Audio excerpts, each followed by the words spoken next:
we were discussing derivative products. So we discuss forwards, futures, and options. Today we are going to discuss forward rate agreements.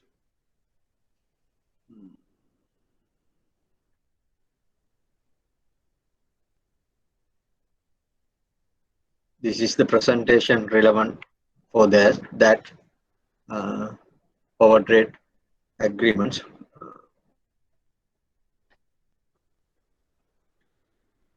Today we are going to discuss this first.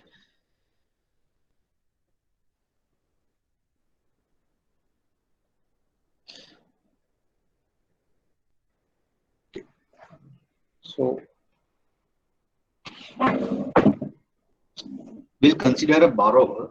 So we are going to discuss today forward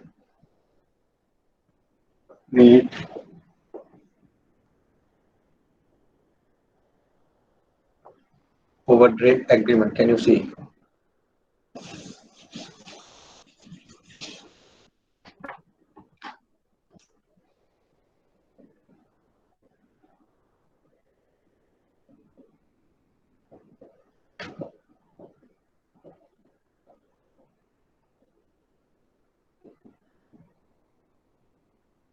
Forward rate agreements. The underlying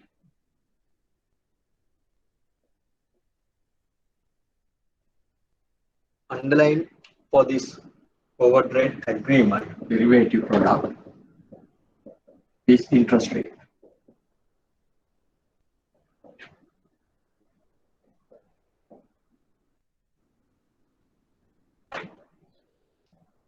For futures and options, including forwards, we can have many underlines. It may be interest rate, or maybe foreign exchange, maybe shares or equity or index, any other commodity. Under these derivative products, what we discussed so far, the underlying asset can be almost anything. But for the forward rate agreement, underlying is just only interest rate. That's the key here.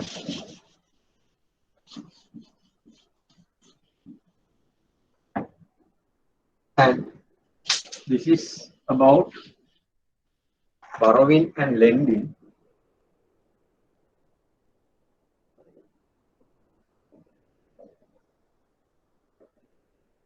in future.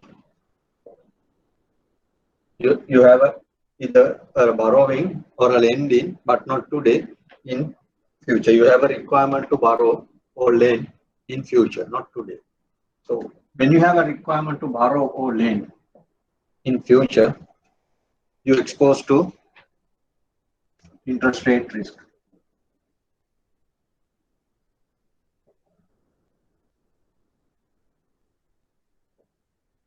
Is it true? When you have a borrowing or lending in future, you face interest rate risk. How? Assume you are a borrower. What does it mean? You want to borrow in future. Assume this is today. In 3 months' time, you need to borrow. You have some planning or new investment you want to make. So you need money. Not today, but in 3 months' time. According to your plans, you know that you need, say, 1 billion rupees in 3 months' time. What is the risk that you face?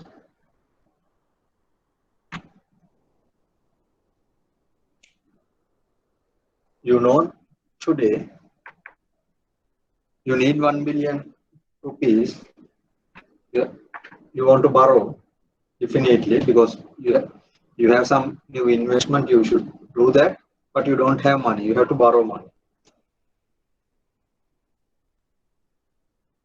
What is the risk?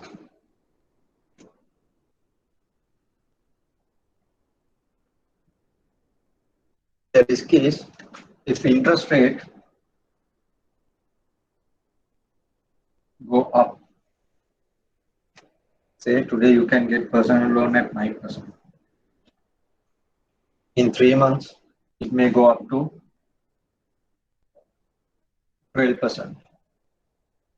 That can happen. We never know what would happen. There's a risk. As a borrower, increase in interest rate is a risk.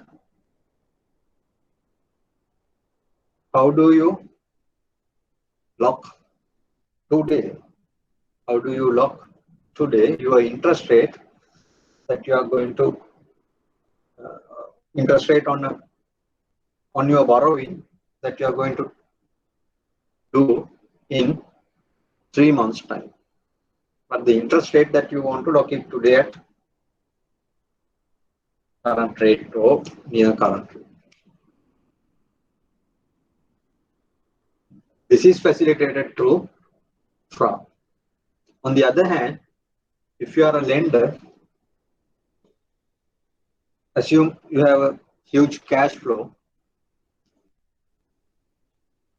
in 3 months time.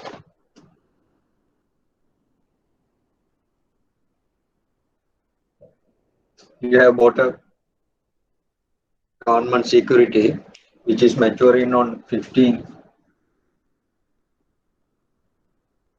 November 2020.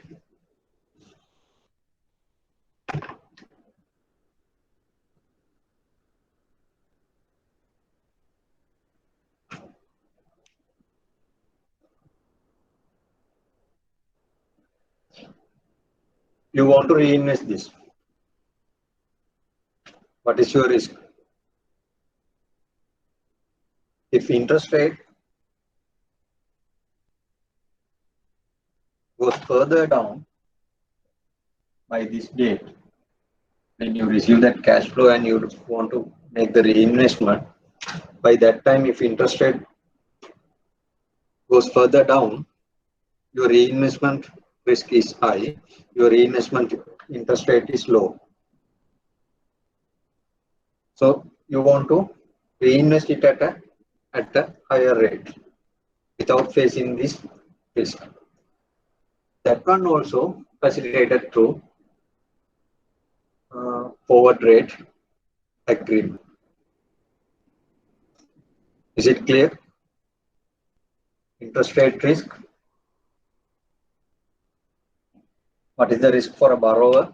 What is the risk for a lender? Borrower has a borrowing requirement in future. What is the risk? Lender has a lending requirement in future. What is the risk faced by the lender? Then we'll discuss this product and discuss how can we use this product to hedge this risk.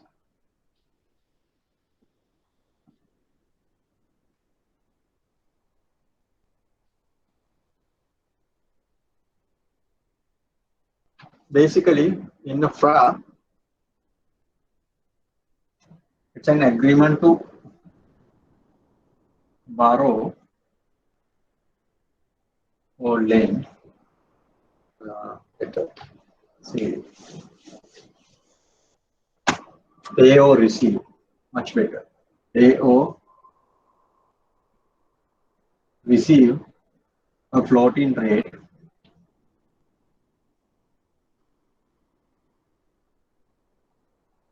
say agreement to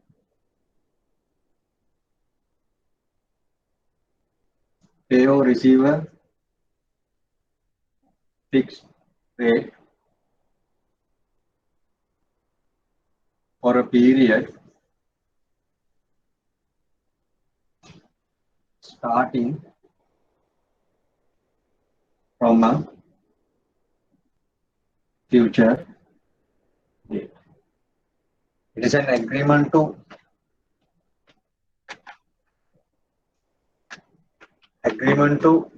pay or receive a fixed rate for a period, for a given period, say for a 3-month period or 6-month period, for a 1-year period, but that period starts on a future date. So this is very important, understanding this concept.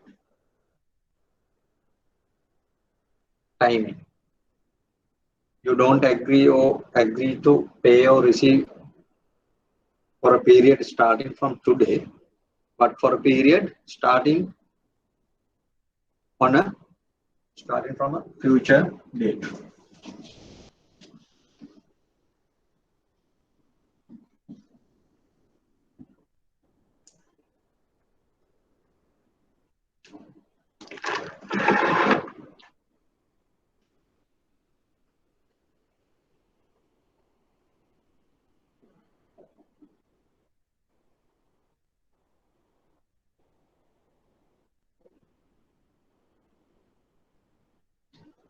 For example, this is today.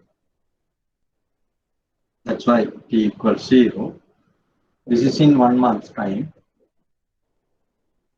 And this point is 7 months time from today.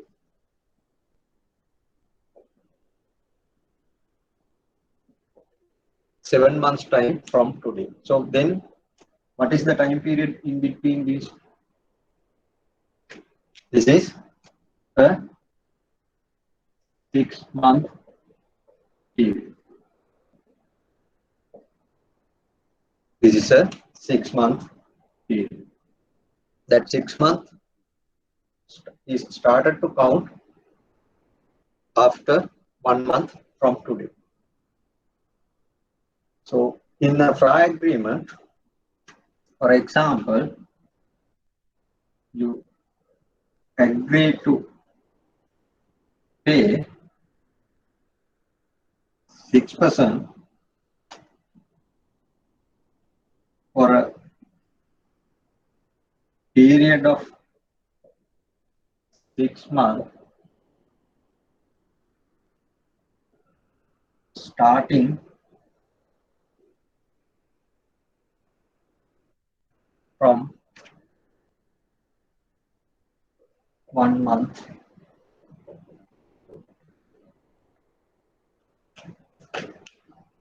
So today you agree, today you enter into this agreement. Today you enter into agreement to pay 6% for a period of 6 months. That 6 months starts after a 1 month period. Is it clear? So 6 months does not start from today, but it's after 1 month period.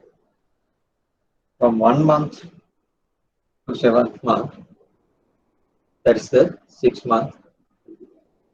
So therefore this is the basic concept behind this forward rate agreement. Can be a pay or receive. If you are a borrower, you agree to pay. If you are a lender, you agree to receive.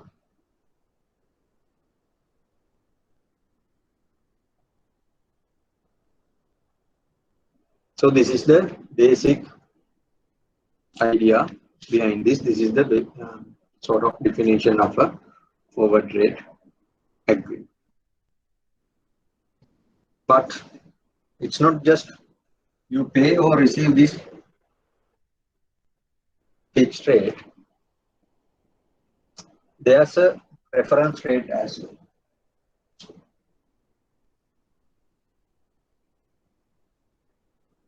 or a benchmark rate.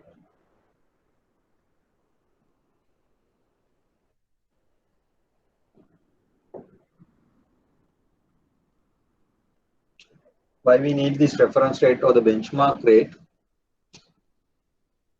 The payoff will be depend on the difference between this fixed rate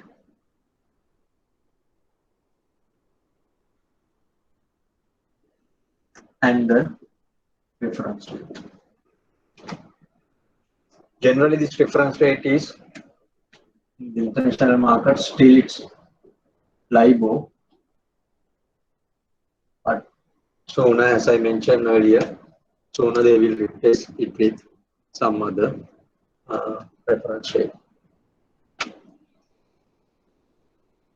But depending on the market, you can select this reference rate as you want, or both parties can agree on to a reference rate. And one more thing, when you pay interest or when you receive interest, you need a amount, notional amount. What is the base to calculate the interest rate? What is the principal amount? So that is we call notional amount.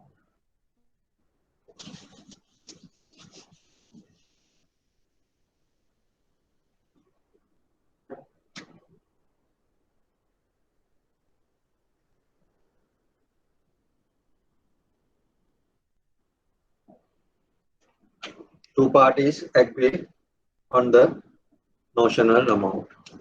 Say rupees 1 billion. Something like that.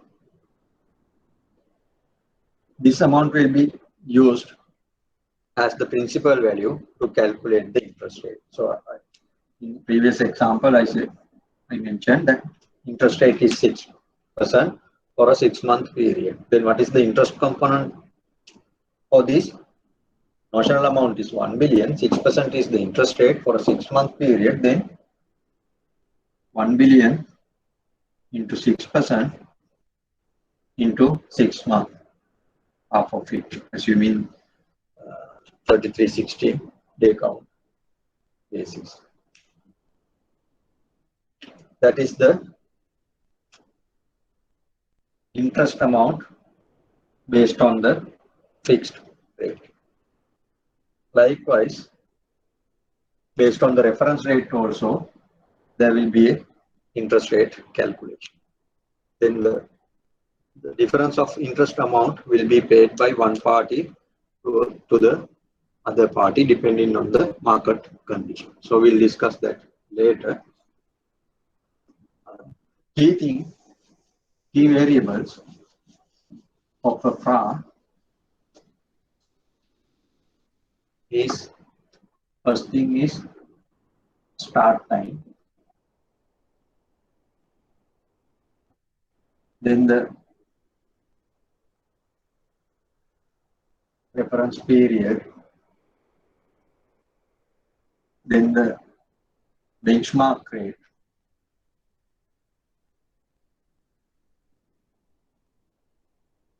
and the fixed rate, and finally notional amount. For a FRA agreement, these things should be specified.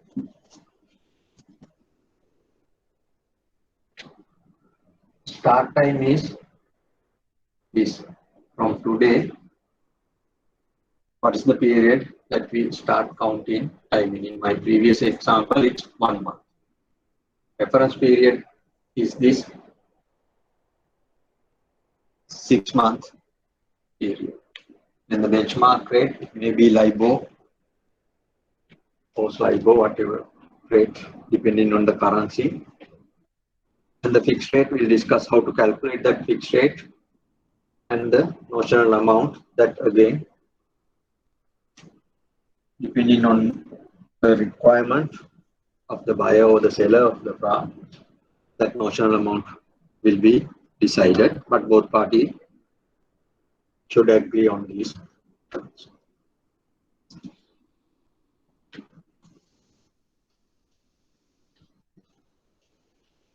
I'll take an example.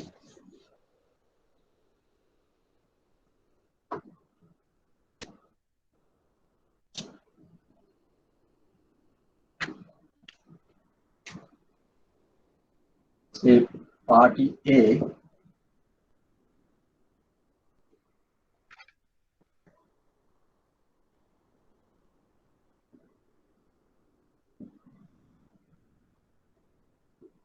agrees to pay 10% on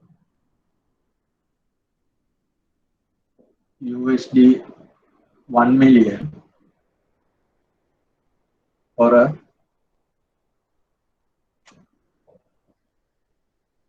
period of 6 months, beginning from 3 months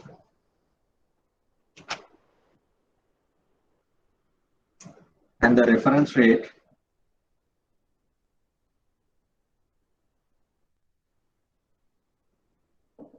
six-month live USD live. So party A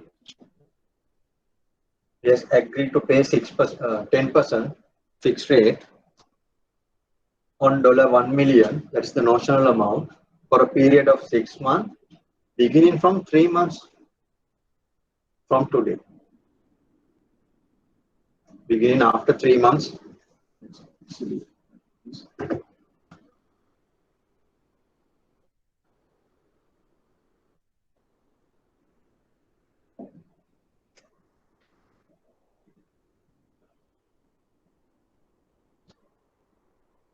Today, 3 months, then this would be 9 months. The difference is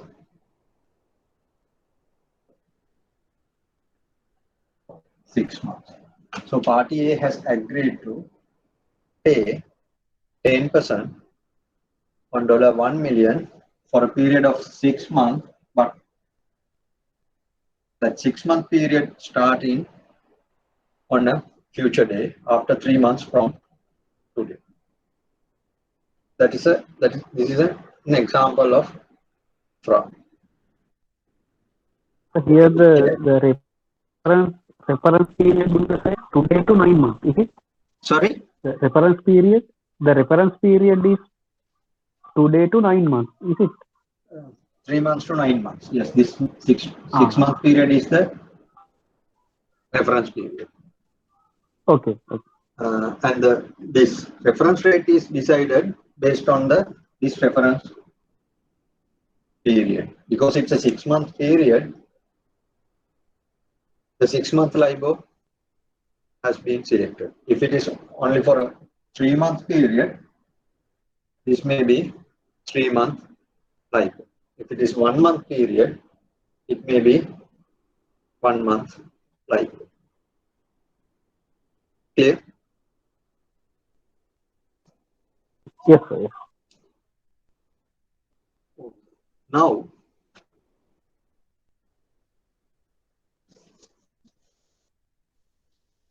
I summarize these. Notional amount $1 million.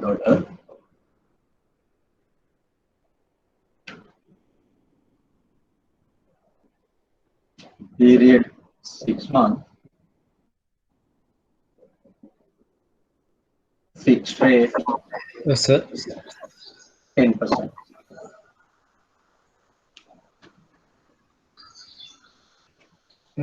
So small thing. Yes. Benchmark rate and the fixed rate both are the same. Both No. those are different, right? Two different things. Fixed rate is that you fix today. That is the rate that you agreed to pay. But the payment will be decided based on the reference rate prevail on the starting date on the reference rate. That's what I'm going to explain. Uh-huh. Okay, sir. Okay. So what we agreed, $1 million notional amount for a 6-month period, and fixed rate is 10%.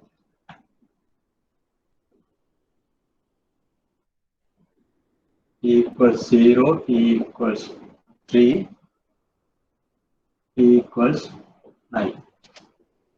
Now we enter into this agreement today when t equals 0. And remember, in this product, even though I mentioned that this product is used to hedge the interest rate faced by a borrower or a lender,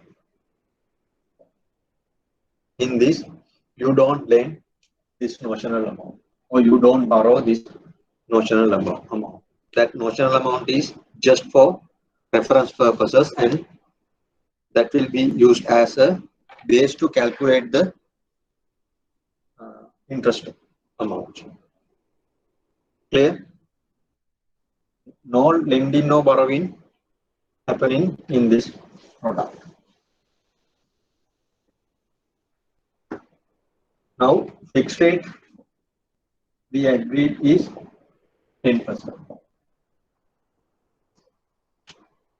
Assume now time passes and we reach this point.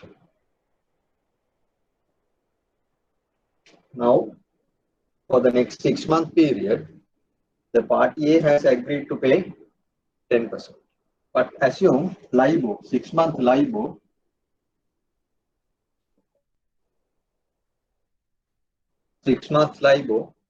is 9%.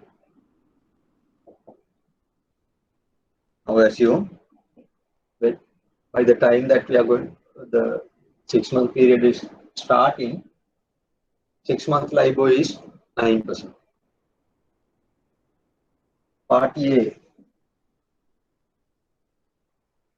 the party who agrees to pay that fixed rate, is he gaining or losing?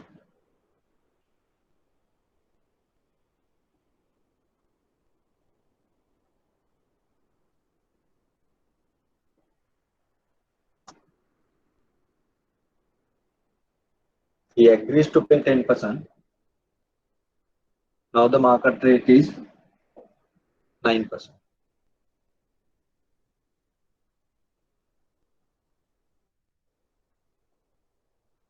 Is it a gain or a loss for the party, for party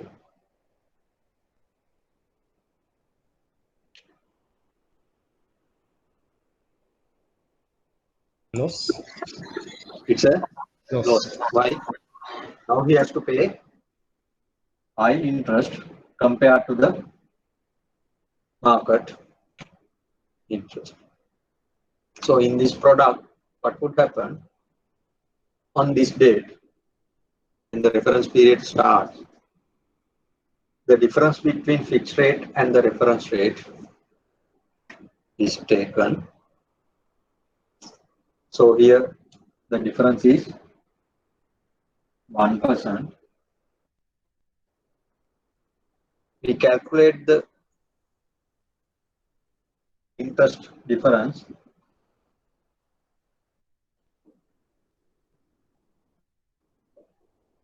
at 1% for $1 million for a 6-month period. What would be the interest amount difference? That would be 1 million into 1% into half, because it's 6 months. Day count basis is 30,360. So it will be 50,000. Correct? So you can get this 50,000. You calculate 10% interest for a 6-month period on $1 million. Calculate interest at 9% for a $1 million. Take the difference. Still you get the same figure. So we don't do that. We just take the difference between interest rate, fixed rate, and the reference rate. Then calculate the corresponding difference interest amount in this interest amount. Now, who should pay this interest amount? This difference, who should pay? Since party A agrees to pay 10% and now the interest rate only 9%, party A pays that difference to, say, party B, whoever who in the other side of this contract. Party A pays that difference, $50,000, to the other party. Party A should pay that difference. When do you realize that $50,000 difference? Is it at this point, or this point?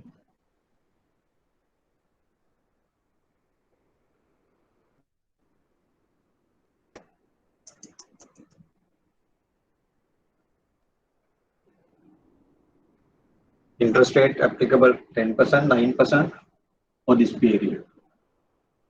So when do you realize that interest amount? It cannot be here. Nothing to do.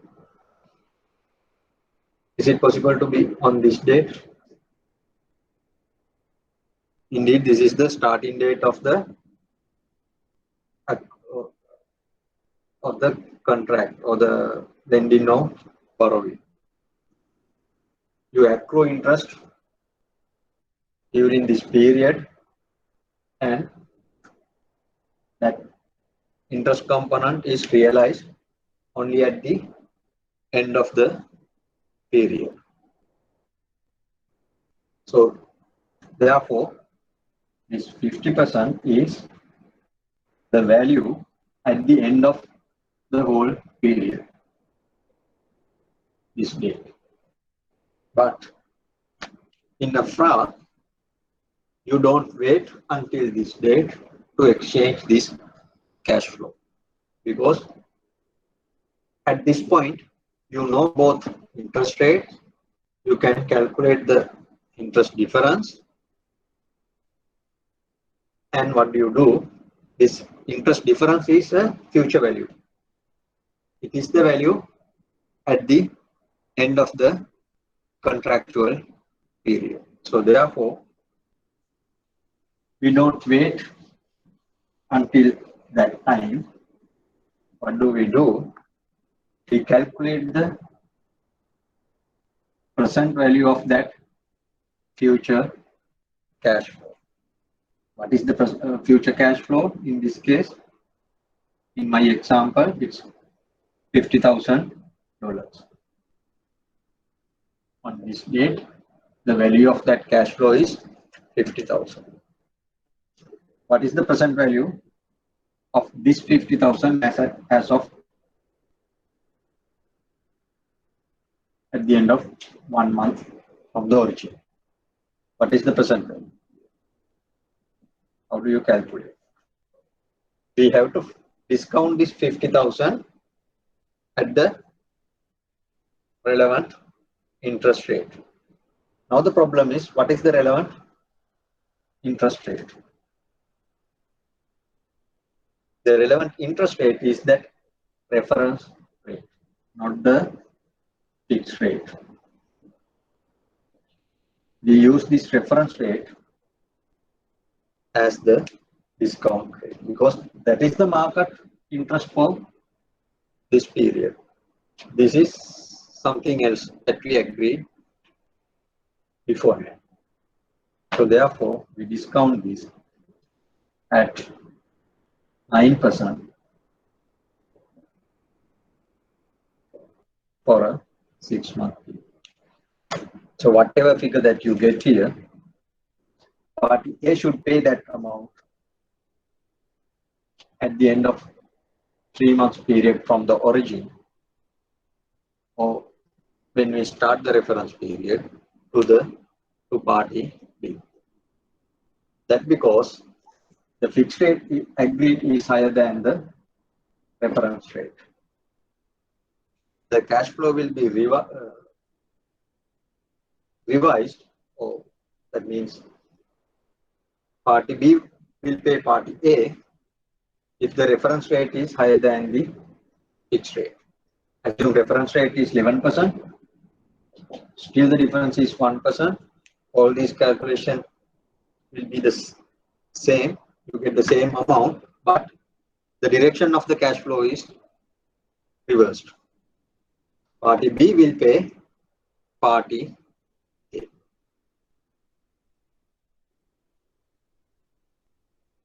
Is it clear? That is the basic economics behind this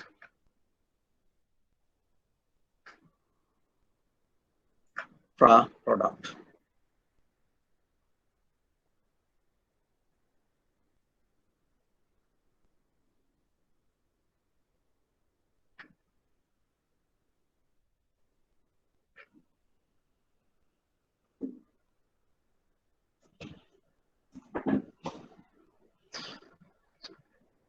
Any questions?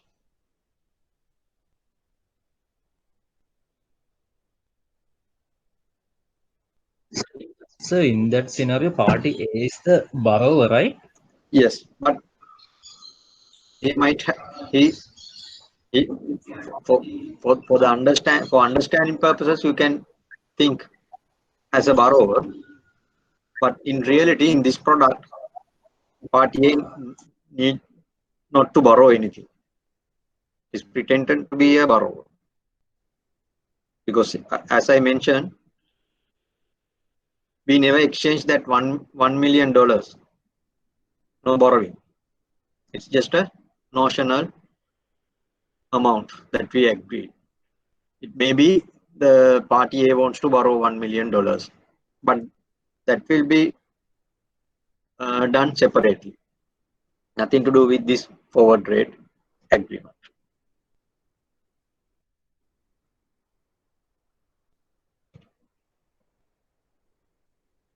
Is it clear? You can think Yes, party A as borrower, but no need to do any borrowings. Only thing is he agrees to pay fixed rate in the future. So effectively today he fixed the interest rate. Okay, sir.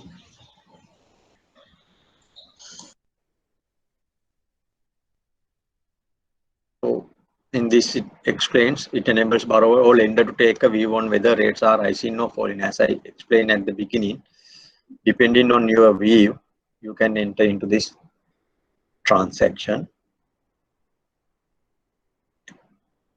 So FRA pays out the interest rate difference.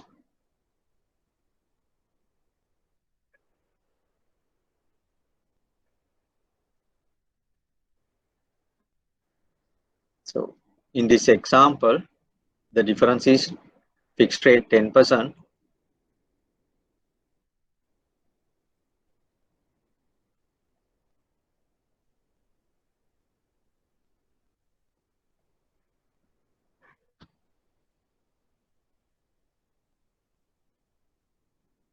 And 9%.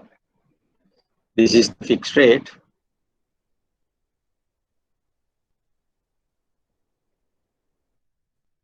And 9% is the floating or the benchmark rate. So the pays out the interest rate difference. For a predetermined future period, the period is 6 months,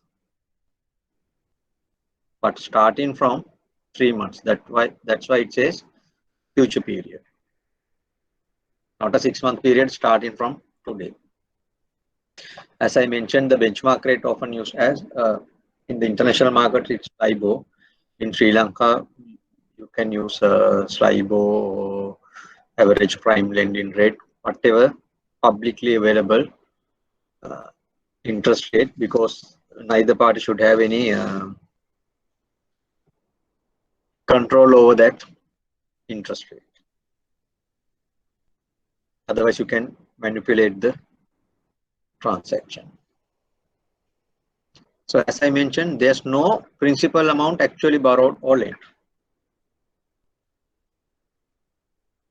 But all these calculations are based on a notional amount that we agreed at the beginning.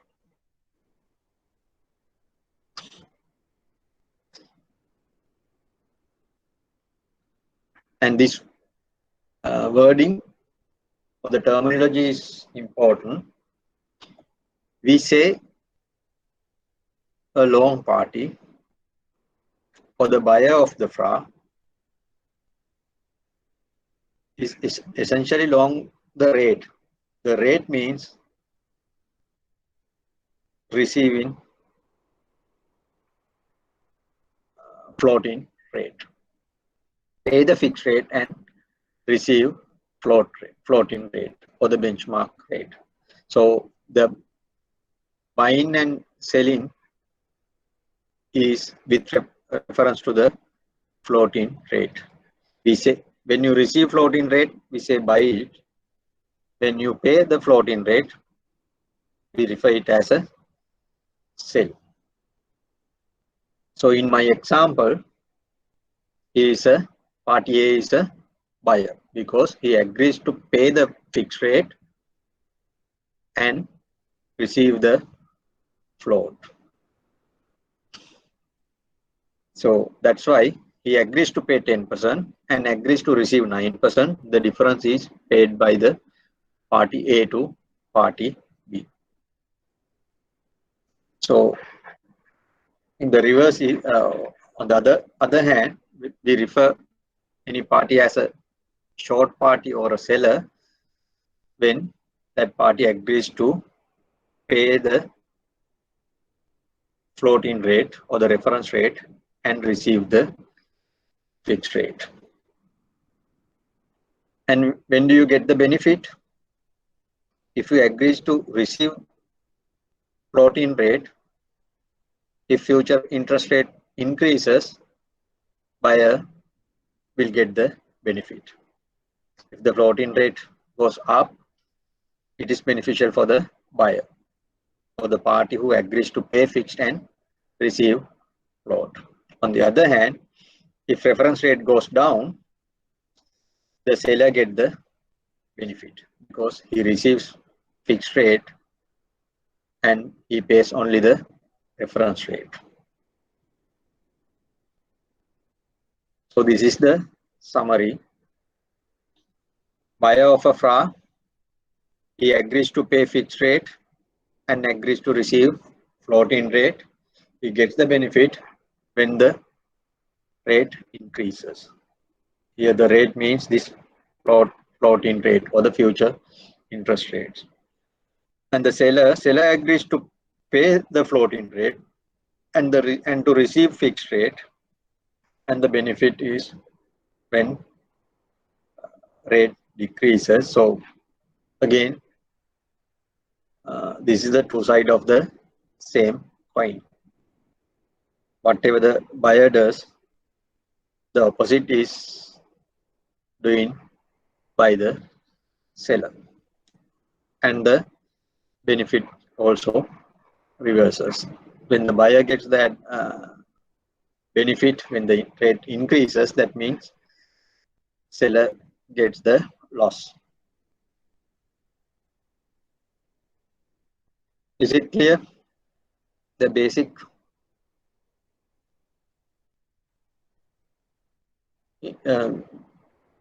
Important thing is, remember, this is like time traveling.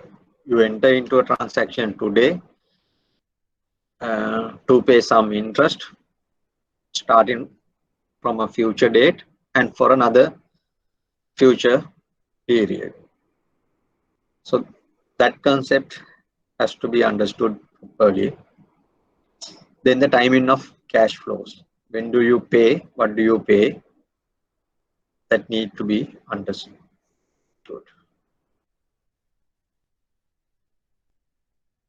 So in this, the product is basically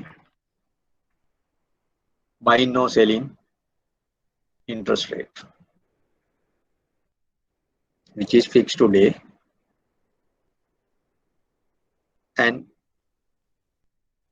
the product will be revalued against the market rates prevailing at the time. So as I mentioned, these are the basics on a FRA contract, starting on an agreed future date or an agreed future period, and the notional amount agreed today. And remember, it is only for the calculation, but no actually transfer. This notional amount we never exchange between buyer or the seller. It is just a reference purpose.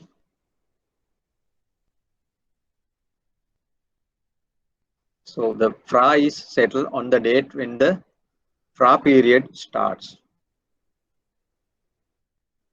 So what is the FRA period?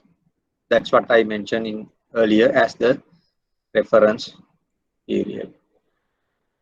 T equals 0, T equals 3, T equals 9. This period is the FRA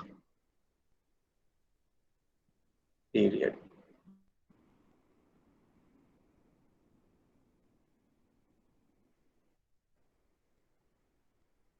Or the reference period. So therefore, the transaction is settled on this date.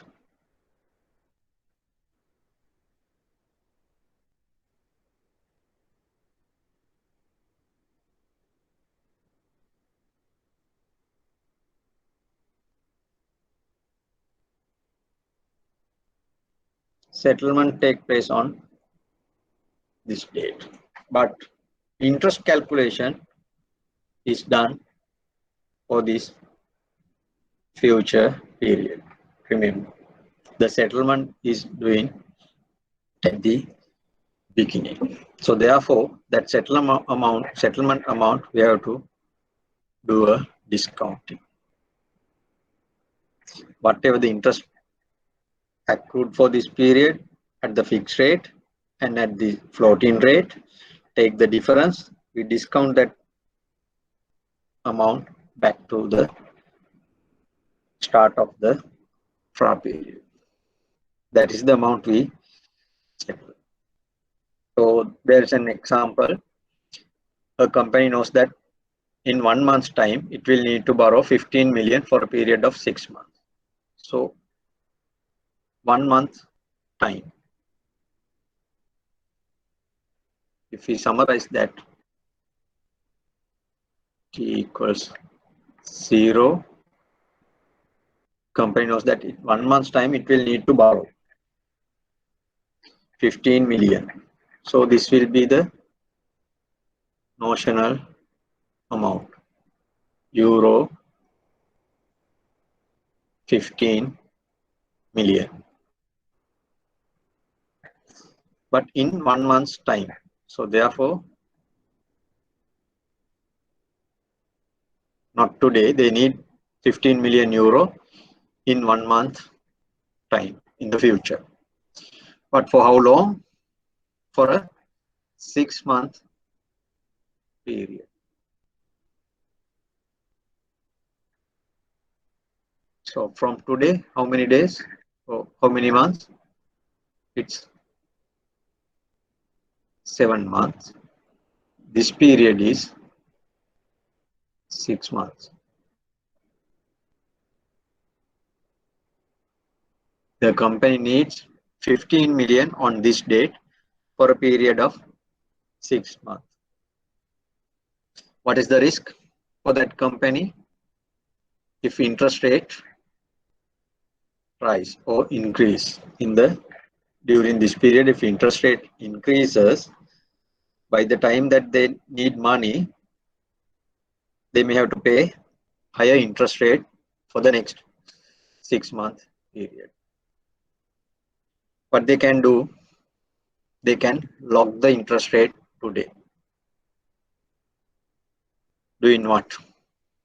Agreeing to pay the fixed rate and receiving the floating rate. Pay fixed, receive float means buy a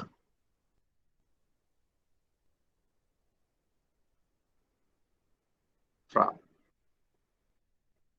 If they buy a FRA, they can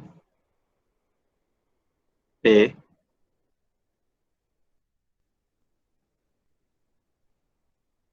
fixed rate.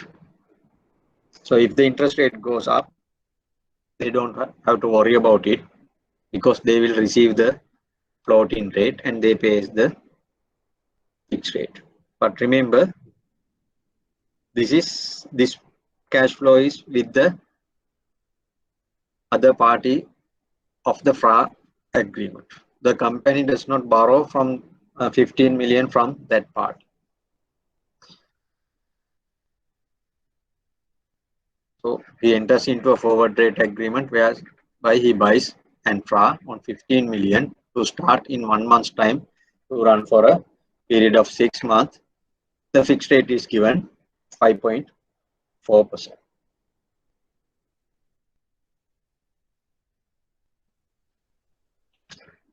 This is the LIBOR fixing after after 1 month's time based on this 6-month LIBOR, the payment, or this is the benchmark rate. The cash flows will be decided based on that LIBOR rate and the fixed rate 5.4 agrees. So this is the summary.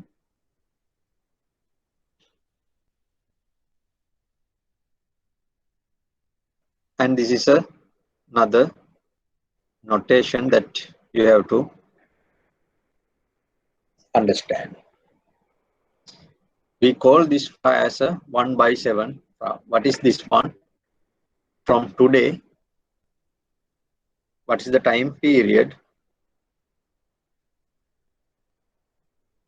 before we start the FRA period? Because this is the FRA period. Can you remember? This is FRA period. This is 6 months. This is 1 month. So in a FRA, we call it 1 versus 7 or 1 into 7 FRA. What does it mean? All time counts starting from today. 1, this 1 month period, 1. And what is the end? That is 7 starting from today. 1 versus 7 or 1 into 7. What does it mean? It's a 6 month period starting from 1 month. Clear? This is the total of these two. So 6 months period starting from 1 month. If I write it as a FRA 3/6, what does it mean?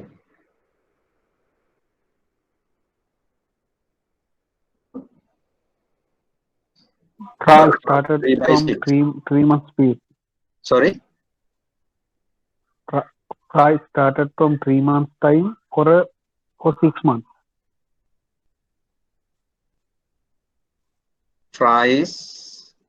FRA period starting from 3 months.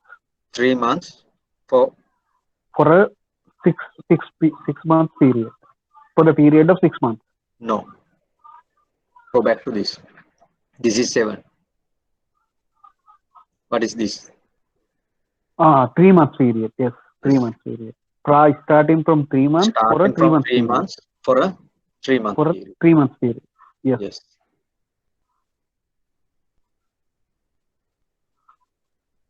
Six into 9. Price started from 6 months for 3 months period. Start from 6 months to 3 months period.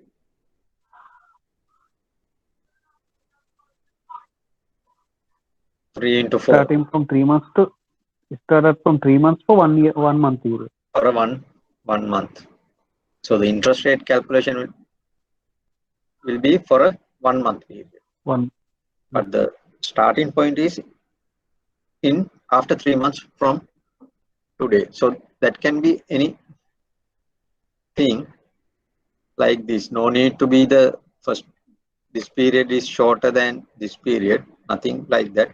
Here you can see after 3 months, but in only for a one month period. It can be 6 by 7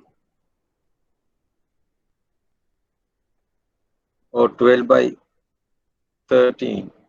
What does it mean? After 1 year for a 1 month period. After 6 months for a 1 month period. It is possible. So be familiar with this notation, because in the market the product is referred in this way, 1 by 7 FRA, like that. So now we know the terms of the contract. We'll investigate what would happen after 1 month period. After 1 month period, assume LIBOR fixing. This is for a 6 month LIBOR. 6 month LIBOR is 5.5%. That means on this date, there will be a 6 month LIBOR rate which is applicable for the future. So if you take today, what is the today's 3 months treasury bill rate? That means what is the interest rate that you get after 3 months from today. So likewise, this LIBOR, 6 month LIBOR is starting from today for a 6 month period. The interest will be paid or received at the end of the 6 month period. So the rate is 5.55. But this is the floating rate. What is the fixed rate we agreed? It is 5.4. The company agrees to pay 5.4 while receiving 5.5. So what is the difference? The difference is 0.15%. So therefore, the seller, the company is the buyer, the party on the other side of the contract, that's the seller of the FRA, has to pay that interest rate difference on 15 million euro for a period of 6 months.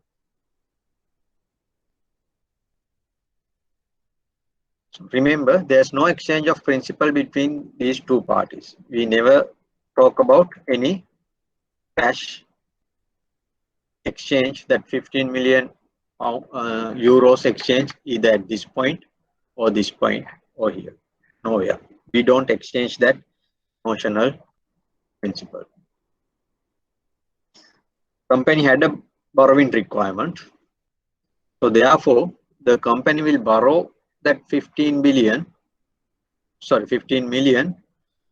from its whatever the bank or whatever the way, independent from this FRA agreement. Nothing to do with this FRA agreement. On the date that he wants to borrow, that means at this point, he needs 15 million million euros, that company needs 15 million euros, they will go to the market and borrow, maybe through the usual banker, or maybe issue in commercial paper, whatever the way. Clear?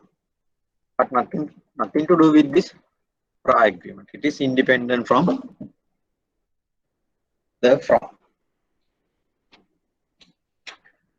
So what is the prevailing market rate is 5.5. So therefore 5.55. Therefore, when the firm borrow 15 million euros for a 6-month period, the company may have to pay at least 5.55, and there may be a margin depending on the credit risk of the bank.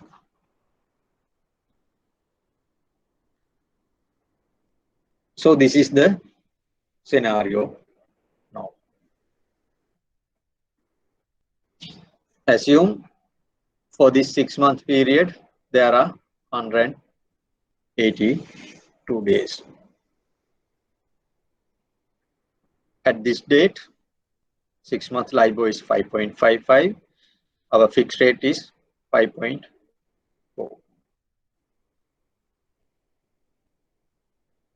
Now we know that when we look at these figures, the seller has to pay the buyer of the FRA the difference.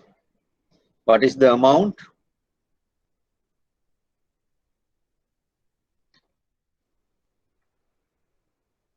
That amount will be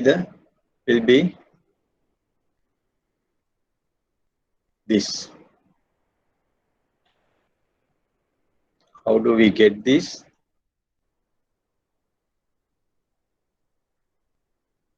The interest rate or the notional amount, 15 million into interest rate difference, 5.55 minus 5.4 need to be divided by 100, and 182 days over 360, assuming actual 360 day count basis. But this amount is due on at the end of the period. But when do we settle it? We settle it on this date. This is the contract maturity period, but settlement date is at the beginning. So we need to discount this at what rate? 1 plus. We discount it at the, sorry, this one, market interest rate applicable for the reference or the FRA period. 5.55 divided by 100 again into 182 divided by 360. This is the amount the seller pays to the buyer of the FRA at the beginning of the FRA period. So settlement date of the FRA contract falls on at the beginning of the FRA period, not at the end.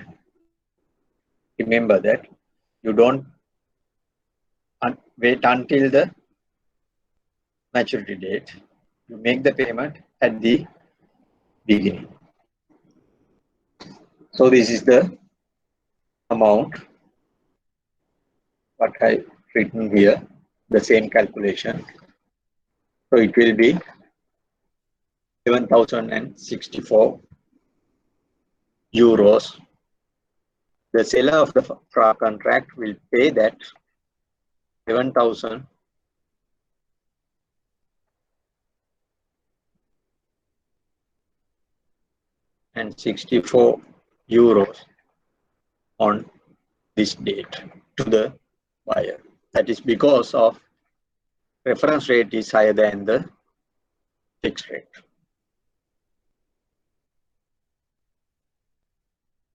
So this is the equation to calculate the net settlement amount. Notional principal in our previous example, this is 15 million. LIBOR 5.5. This is the fixed rate 5.4. Days in infra period 182. Days in year 360. And remember, if you use this equation as it is, when the LIBOR rate is higher than the FRA rate or the fixed rate, the figure will be a positive one. But if the LIBOR is less than the FRA rate, the answer will be a negative one. What does it indicate? If the answer is positive, for the buyer of the contract, there's a positive cash flow. That means buyer receives this amount. If the answer is negative, to the buyer there's a negative cash flow. That means buyer has to pay this amount. The negative result comes because of LIBOR rate is less than FRA rate. That means buyer is at a loss. Buyer is incurring a loss. So therefore, buyer has to pay that amount. So this is the alternative. That means other scenario, after one month period, if LIBOR rate has dropped to 5.25, not has gone up to 5.55, but it has come down to 5.25. Now, buyer has agreed to pay 5.4%. This is the FRA rate or the fixed rate.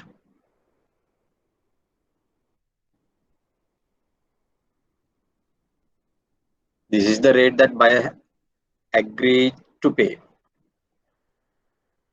This is the current market rate. So therefore, now the market is less costly to borrow, but he has already agreed to pay 5.4%. So buyer of the FRA is losing. Therefore, buyer has to pay the seller this 0.15 difference on 15 million for 6 months. But again,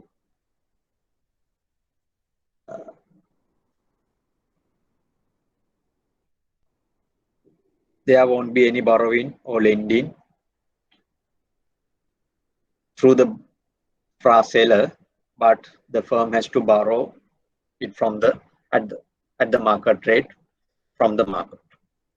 However, whatever the net effect is, he is borrowing at 5.4. That's the important thing. The company borrows at 5.4 effectively, because even he can borrow at 5.5, or basically we can say company interest cost is 5.4. Company's interest cost is 5.4. Why? From the market, to borrow 15 million, he has to pay 5.25. But for the FRA contract, he has to pay this 0.15. So the ultimate cost is 5.4.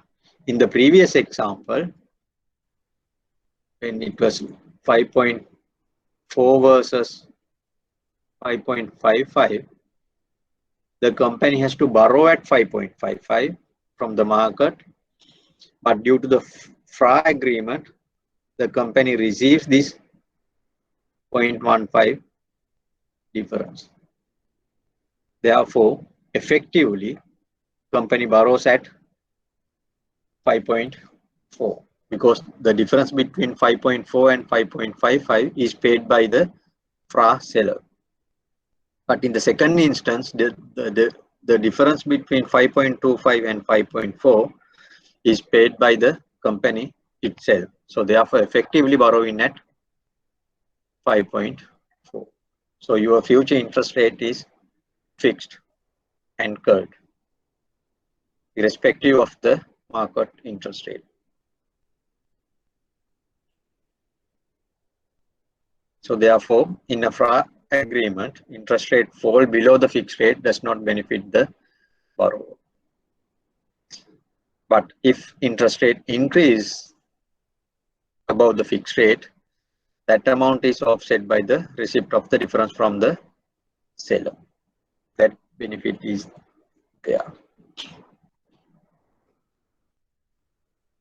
So that FRA period, again, we call it as a calculation period as well. And the fraction in our example, previous example, 182 divided by 360. This fraction is called as the day count fraction.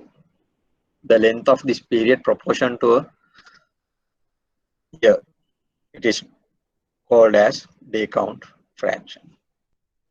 This period is calculation period. As you know, different currencies, they have different day count conventions. For some currencies, days in a year is 360. For some currencies, it's only 360. It's 365. Dollar, euro, basically they use 360. Sterling, they use 365. Rupees, we use 365. Aussie dollar, in the domestic market, Australian dollar domestic market, they consider 365, but in the international market, they use 360.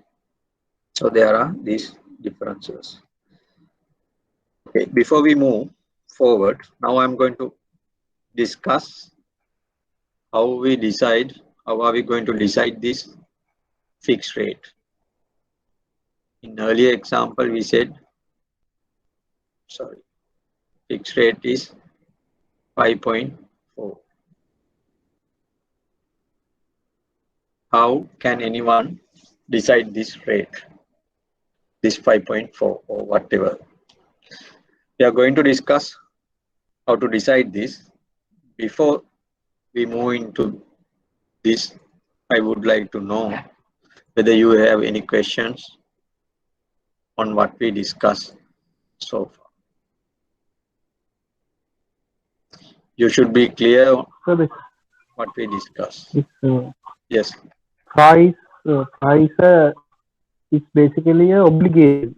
It's an obligation. You have other than options, all other derivatives, yes, almost all other derivatives, there's an obligation for both parties. You have to honor. Okay. And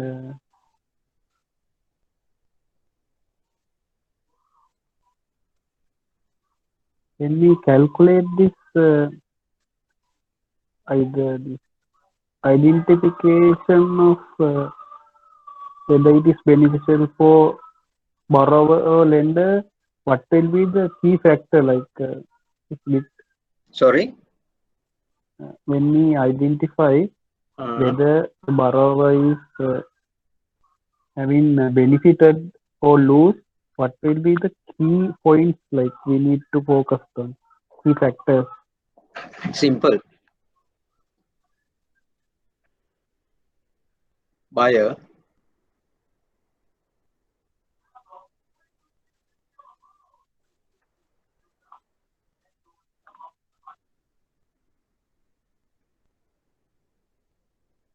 agrees to pay fixed and receive float. So when does the buyer get the benefit?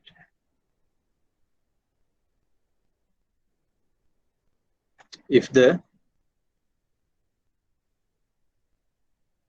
Floating price getting fixed increased. rate is less than Yeah, floating.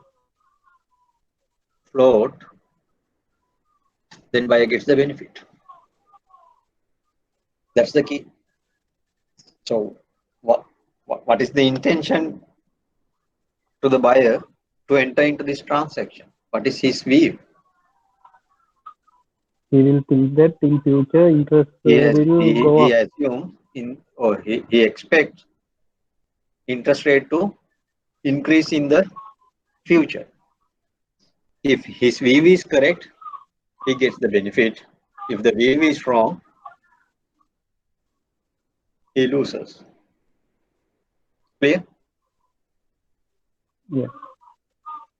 And in Sri Lanka, can we see forward rate agreement? Yes, there's no restriction. Okay. Whether there's any We market, can go. whether there's any Okay. market participant offering this product, I'm not sure, but there's no prohibition. When it comes to forward agreements, there is a restriction of 360. Like you won't be able to go more than 360, something like that. Similarly, for forward rate agreement also, that kind of restriction is in place. Even for the forwards, I have a doubt whether there's any restriction. Earlier, For one was, year, earlier it was there, but yeah. later we issued a guideline for Okay. derivatives products. Okay. In that, the maximum tenor is 10 years. So because Okay. forward also falls into the derivatives, maximum tenor is 10 years, or the maturity period of the underlying, whichever minimum.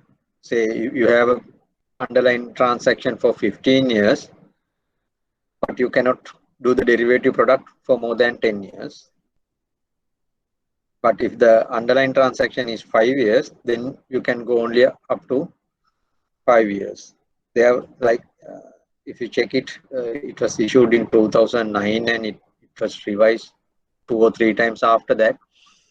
Just check that guideline.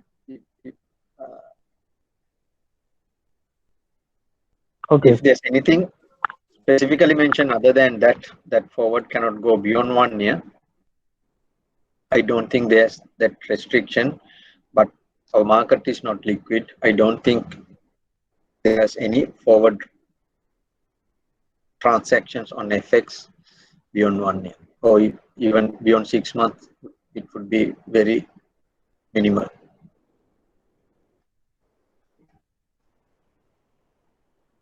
Just check the guideline issued by the central bank on derivative products.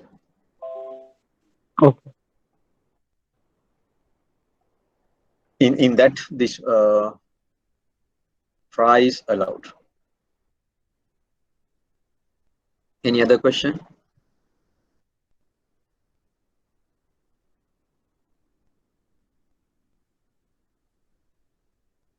If you don't have any other questions, we can move into this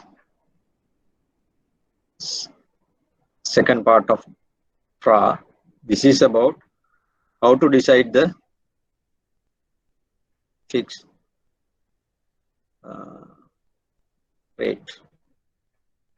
We call it forward rate or the FRA rate. How can we decide it? I'll explain this.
number of days in this period N1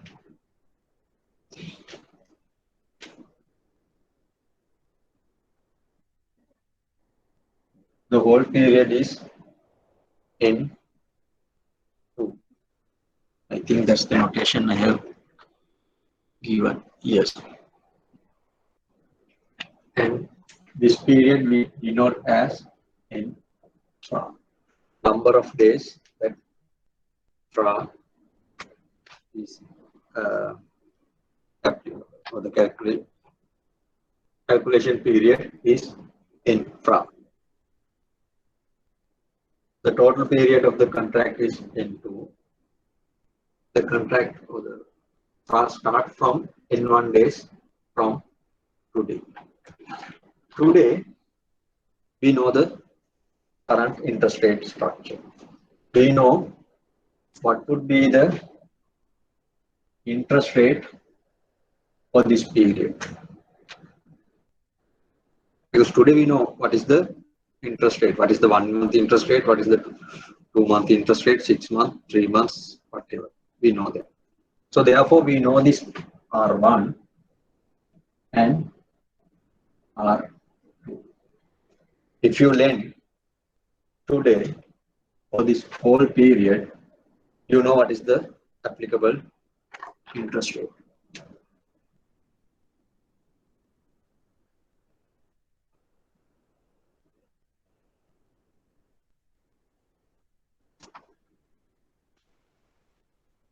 So N1, N2, N-FRA, R1 and R2 are known factors.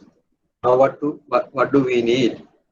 If we are to lend or borrow starting from this date to this date, what would be the applicable rate? This one that we don't know. That's the rate that we are going to calculate.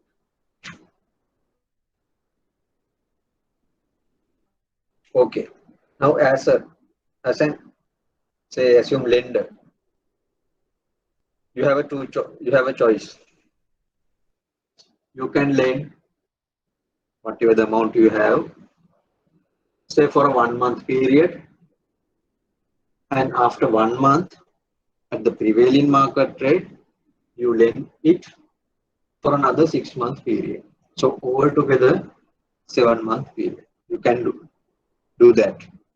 Or otherwise, today you can lend whatever the amount that you have for a 7 month period straight away.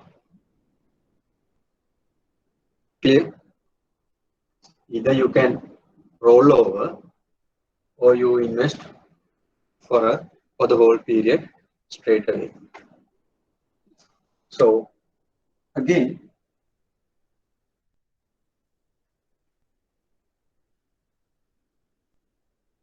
to avoid any arbitrages, what should happen to achieve that no arbitrage at the end, whether you do rollover or whether you invest it for the whole period, the ultimate outcome should be the same. That is the concept behind that. You roll over this or you make the investment or borrow for the whole period advance, outcome should be the same. So now then what we have to do? Calculate for a $1 or a ₹1 or whatever one you need. You invest for N1 period at R1, you get maturity proceeds of that after N1 days, then reinvest that total amount with interest for another period in FRA number of days into the future at this R FRA. What is the outcome?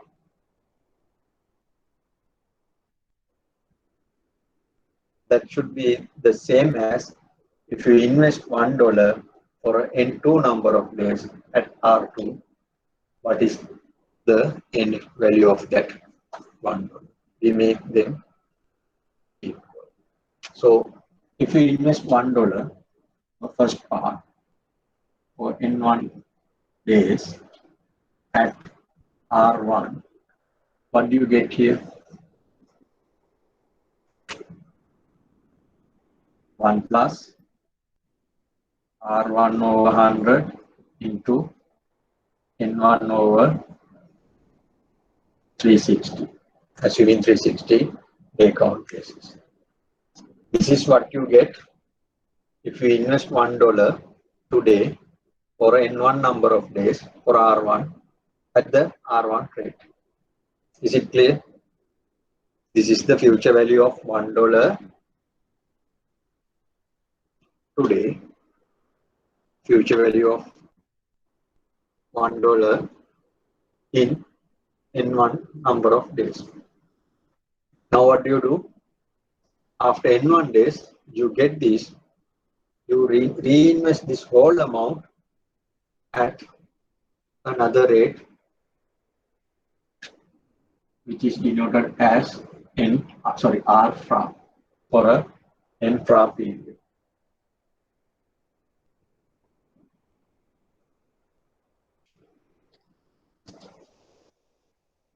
Roll over for a N fra period at R fra. What do you get? What is your principal value? Your principal value is this 1 plus R1 over 100 N1 over 360. This is the principal value. Remember, what is the future value? Principal value into 1 plus R fra over 100 into N fra over 360. This is the equation, present value 1 plus R into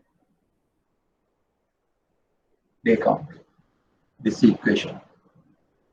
Money market interest calculation. This is present value. This is this interest component with the principal. So I hope you are familiar with this equation and how to apply that.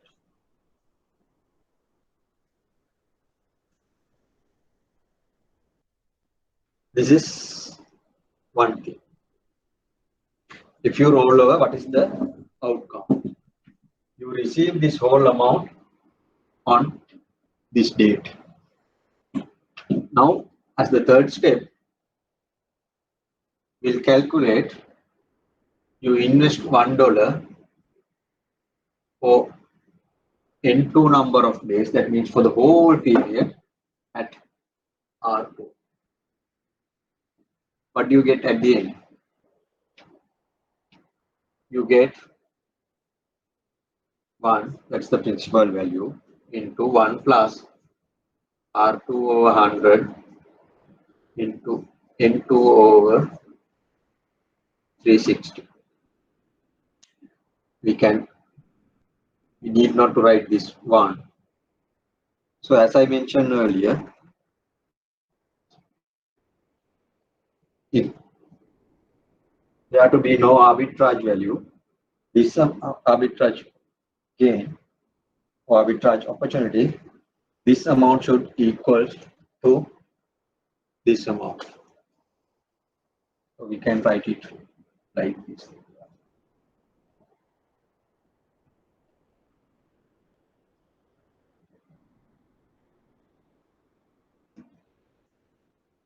This is the concept behind this. Now, what we don't know is R fra. Rearrange this equation. You will get an equation for R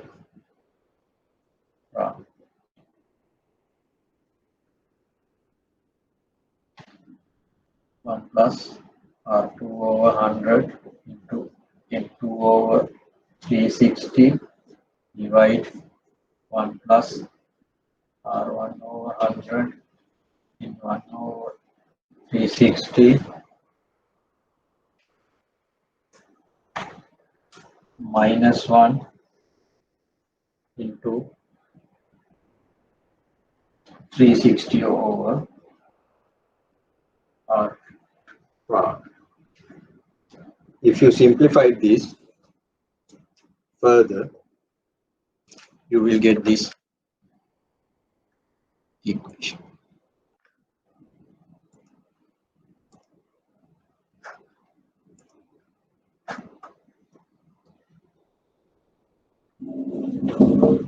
Is it clear? In my example in the board, instead of this days in a, I just use 360, but this is the concept. It can be 360 or 365 depending on the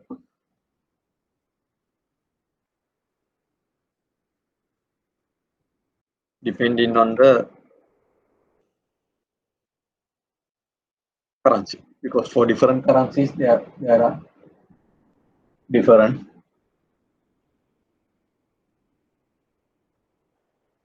number of days in a year.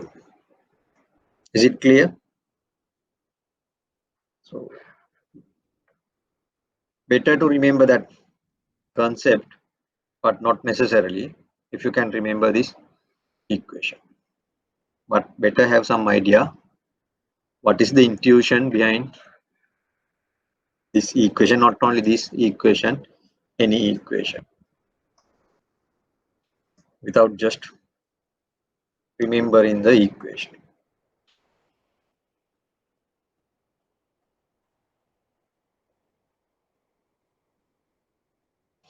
Any question? So this is an example. 1 month UK rate is 5.5. Does it mean as at today t equals 0, t equals 1, t equals 7? Interest rate for a 1 month period as at today is 5.55, and we don't know what would be this rate, but we know what is the interest rate for the 7 month. It is 5.85. So when the market knows this interest rate, market can derive what would be this forward rate. What would be this R? We can use the previous equation, assuming this. Assume this 1 month period contains 31 days. This 6 month period contains 183 days. Remember, this is for a 6 month period. In our equation, it should be the whole period, 7 months. So substitute those figures. R2N2 minus R1N1. R2 0.585 from today to 7 month. End of 7 month, interest rate is 5.85. How many number of days? It is 31 plus 183. So if we summarize here, N1 is 31, N2 is 214, R1 5.55 because this is R1, this is R2. R2 is 5.85. 85. What is infra? What is the calculation period of the FRA? It is 183. So substitute those figures.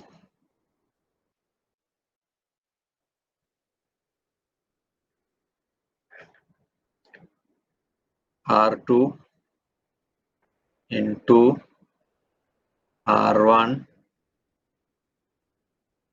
N1 infra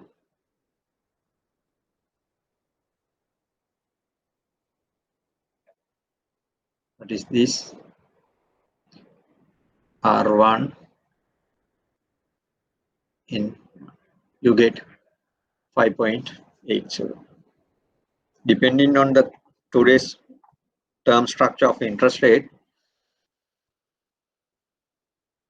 1 month forward or a 6 month forward rate in 1 month would be 5.87. What is this? 6 month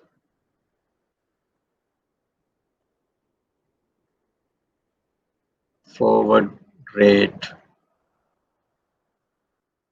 in 1 month.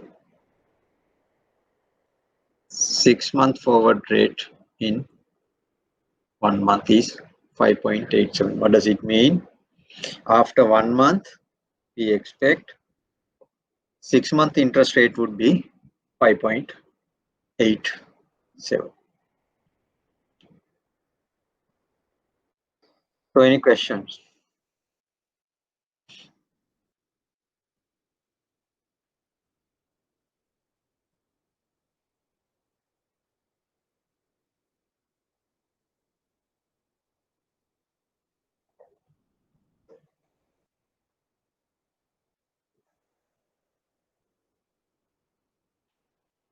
This is all about that we have to discuss about FRA.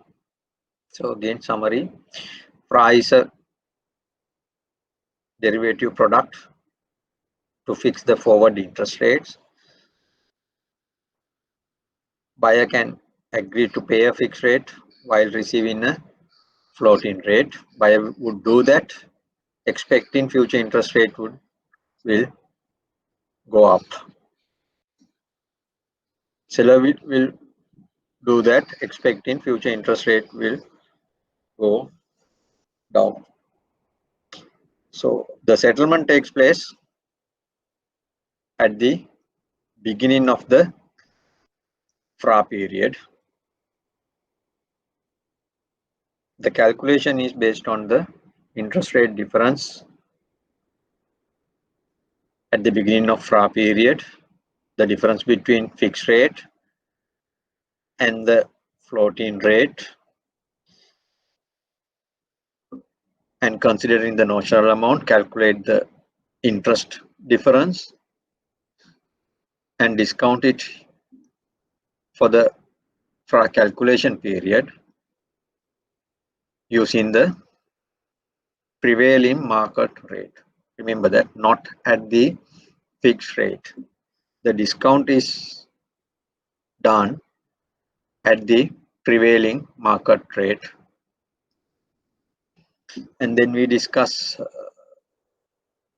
how to calculate the forward rate. It's based on, again, the concept that no arbitrage opportunities.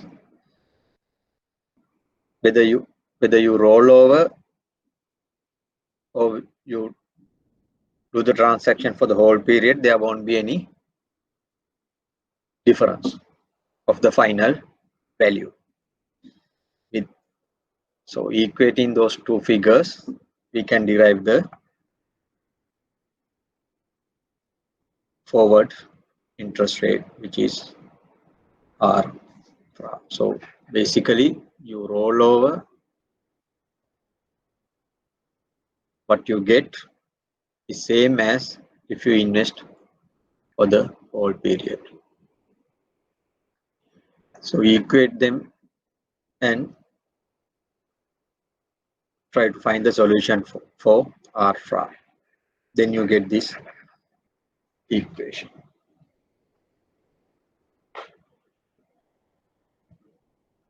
Clear?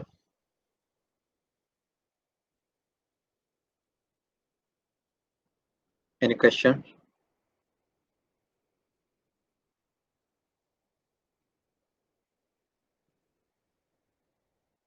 If you don't have any questions, we'll have a break here, because now we can move into we can move into the next topic, swaps. After the break, we'll discuss swaps, interest rate swaps, cross currency swaps. Basically, yes, cross currency swaps and interest rate swaps after the break. So we'll take a 15-minute break. At the exam, we will get questions related to related questions. Yes, definitely. Whatever we discuss, there will be questions on the exam, in the exam. Yes. Okay. Otherwise, okay. Thank you. yes. Point of wasting time here. So you should expect that knowledge from you. Do we want to memorize the equation or? Yes. That's the practice in IBSL. So generally, we don't give equations. So when is the exam? Probably mid-December, if everything goes well. Okay. And yes, another thing. Initially, we had a plan of giving 2 assignments, group assignments. Now it's, I think it's not possible to give group assignments. So therefore, probably you will get 1 assignment, individual assignment. Probably there may be 2 questions. You may have to answer 1 question. Probably that would be the way forward, but not yet finalized. We'll let you know soon what would be the way. But mid-December, yes, we can expect the exam.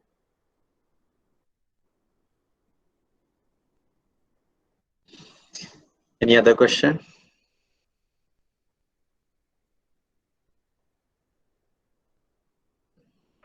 If not, shall we move into the next topic? Yes, sir. SOPs. You can see the presentation. Yes. Yes. Okay.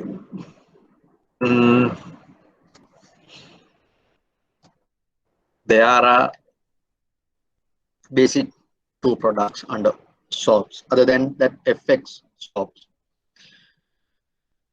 I think you can remember we under foreign exchange, we discussed foreign exchange forward and forward foreign exchange swaps, which is a combination of a spot transaction and a forward transaction that is based on foreign exchange. Then we can consider it as a variation of this currency swaps. However, in this we are going to discuss basic 2 products, currency swaps and interest rate swaps. Currency swaps again includes 2 currencies. Interest rate swaps again a variation of currency swaps which includes only 1 currency. And if time permits, we'll discuss caps, floors and collars. And there are other types of swaps and credit derivatives. Cross currency swap is basically a contract. Again, one party borrow 1 currency, meantime lend another currency. Party A borrows, say, dollars, meantime lend euros to party B. Borrows from party B and lends to party B. Two parties, one party borrows, one party lends, but two different currencies. Then what would happen? Either monthly, semi-annually, or quarterly, there will be interest rate exchanges. The party who borrows dollar will pay interest on dollars regularly based on the contract terms. Meantime, the party who borrows euros will pay interest on that euro amount regularly. That is the basic concept of a currency swap. So this diagram explains that there are three stages. First one is the beginning of the contract, then the lifetime during the period of the contract, and at the end on the maturity of the contract. So at the start, in this, as this example, there are two parties, party A and party B. Party B wants to borrow euro, while party A wants to borrow dollars. Party B wants to borrow X amount of euros. This is the, again, notional amount. That is the notional amount that party B wants to borrow. Party B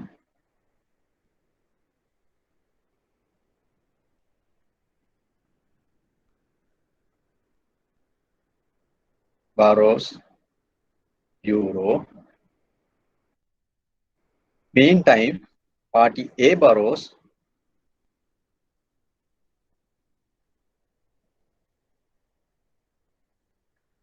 dollar. That's the basic transactions that can happen at the beginning. But party B borrows X amount of euros.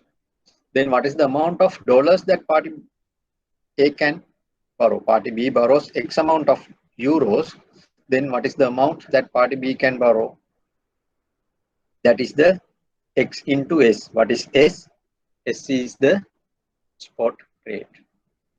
But whatever the spot rate prevailing at the start of the contract, when we enter into the agreement, based on that agreement, the amount of currency is decided. Assume it's a euro 1 million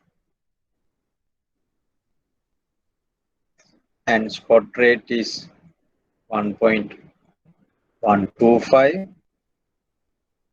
What would happen?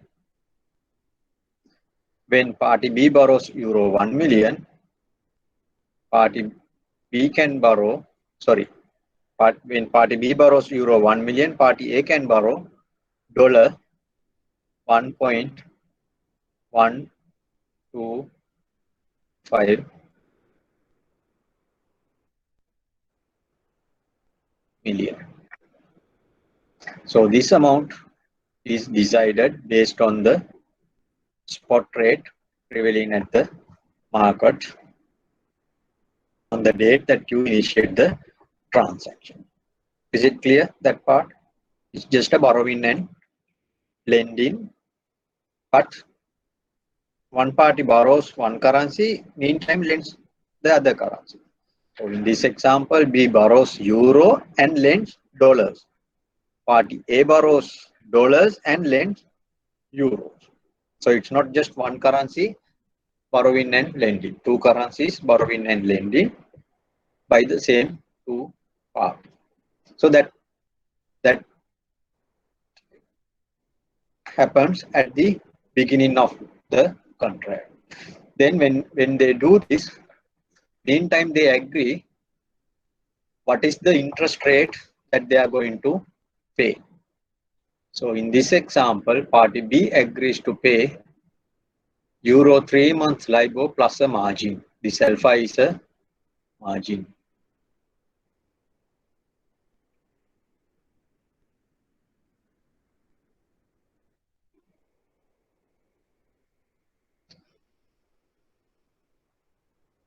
then it's clear interest rate will be paid every 3 months. Only the interest. So there will be exchange of interest. Every 3 months, there will be interest payments.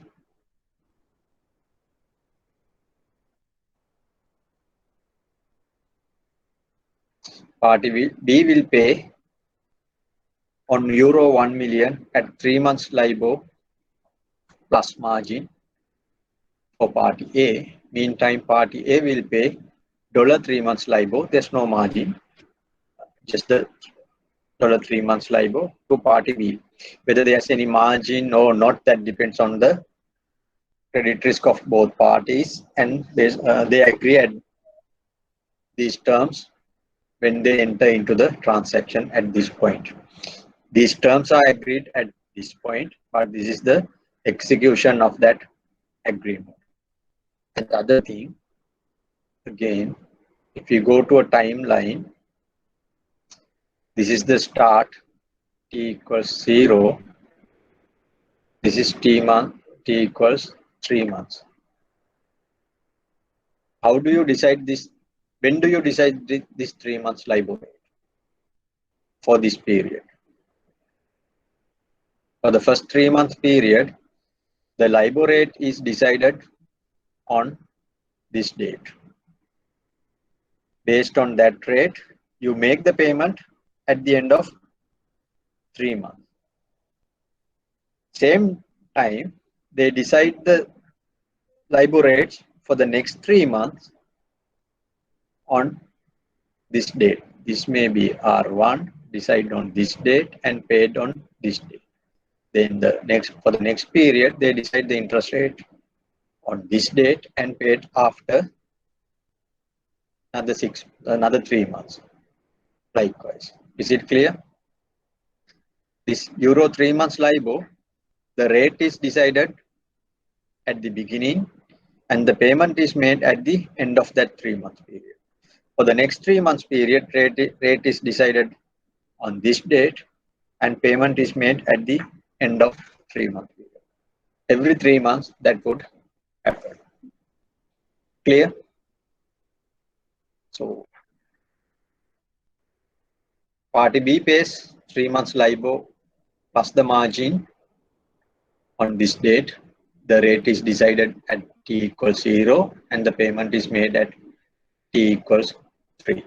Meantime, party A pays interest on $1.125 million based on the interest rate prevailed at the beginning of the contract. At the end, but the payment is made at the end of 3 month period. Meantime, at the end of 3 months period, the LIBOR rate for euro and LIBOR rate for dollar for the next 3 months period is decided and the payment is made at the end of another 3 month period. That will take place for whatever the tenor of the transaction. It may be 1 year, 2 year, 5 year, or whatever. There's no limit theoretically. So it can be anything. Until maturity reaches, every 3 months, both parties exchange interest rate. So euro interest will be paid in euros, dollar interest will be paid in dollars. No netting, nothing. Party B pays euros, party A pays dollars. On the maturity date, what would happen? For the last 3 months, there will be an interest component. This cash flow reflects that interest component. On the maturity date, they exchange the last 3 month interest components and the notional amounts that they borrow. Party B borrows X amount of euro, party B pays that X amount of euros. Party A borrows X into X amount of dollars. So therefore, on the maturity date, party A pays that amount to party B.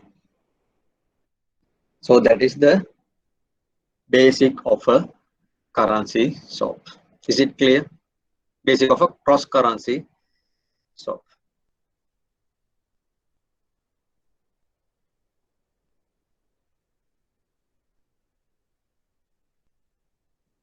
So, however, there can be three variations based on the interest rates that both parties agree. There are two variations. First thing is fixed. Earlier in this example, both are linked to a reference rate. So this is floating. Every 3 months you have to reset the interest rates. So both are floating rates, but instead two parties can agree to pay fixed rate for the whole tenor of the transaction. For every 3 months, assume it's every 3 months. Every 3 months,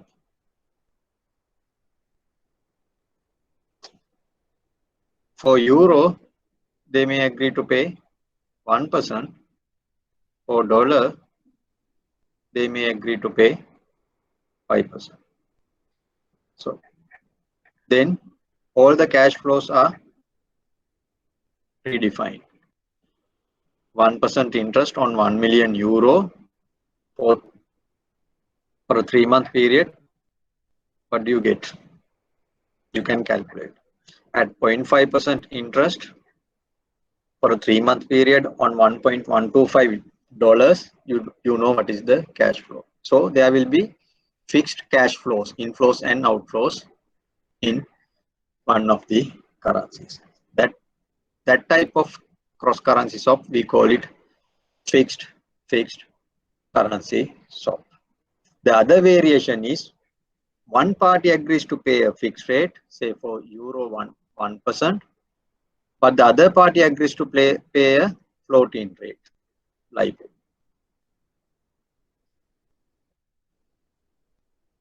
So then this leg will be reset every 3 months, but the euro leg will be fixed during the 5-year or whatever the contract. So one party agrees to pay fixed rate, other party agreed to pay floating rate. The third one is the one like in the example, both parties agreed to pay on floating basis. That means every 3 months or whatever the frequency agreed on the transaction, they have reset the interest rate according to the market prevailed interest rates. So these are the variations of cross currency swap.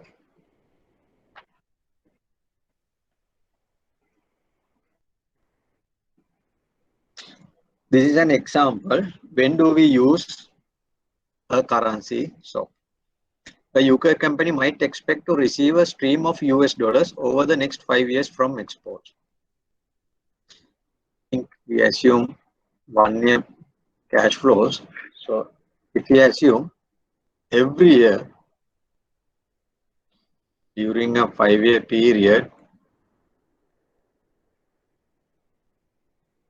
1, 2, 3, 4, 5.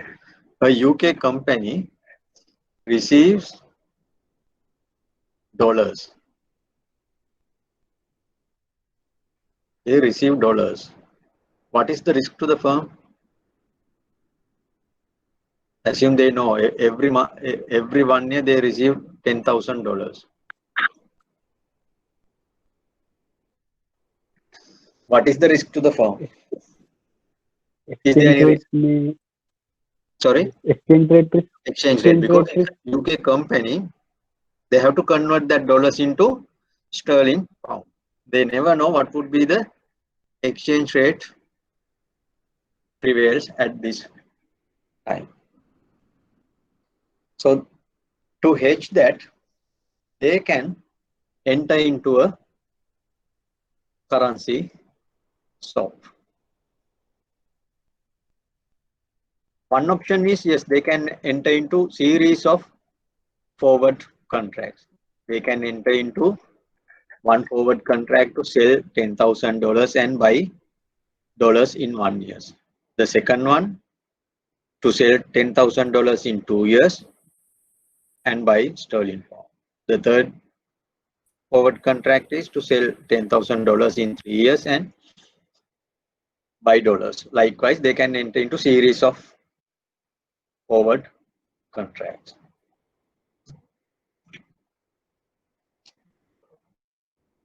But instead doing that, they can use a currency swap and as a one transaction.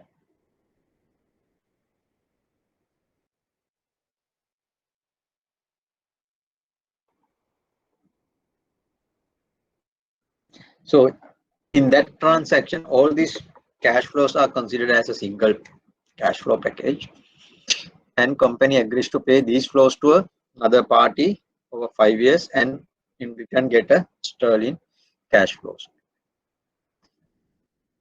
So that can be done easily through a fixed currency swap without principal exchanges. This is important. Even though at the beginning when I explained, I said that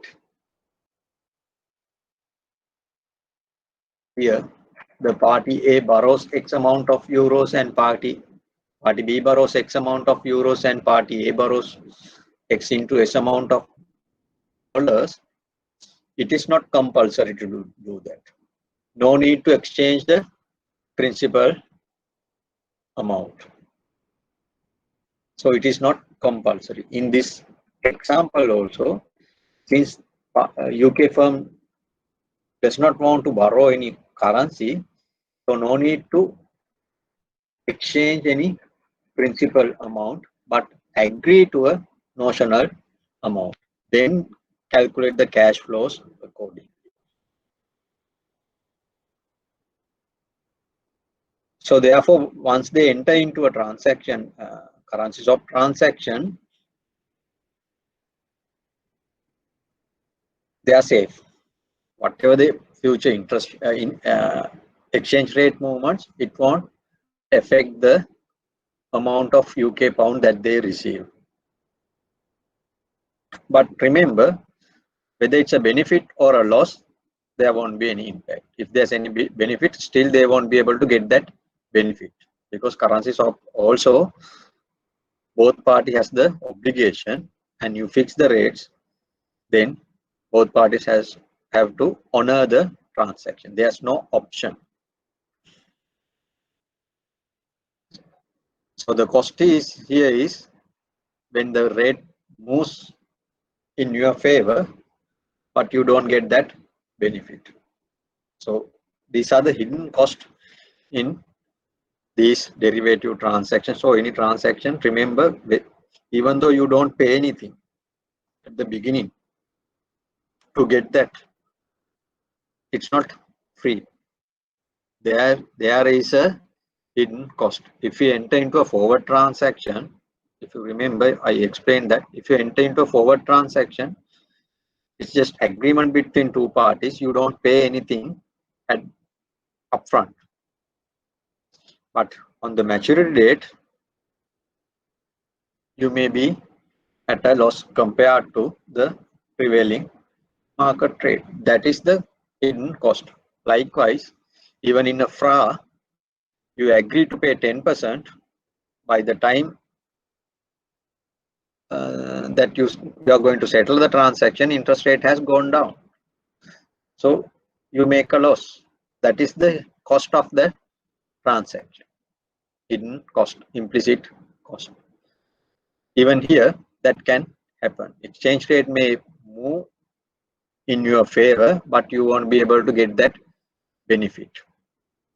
Meantime, if the exchange rate moves against you, you will get the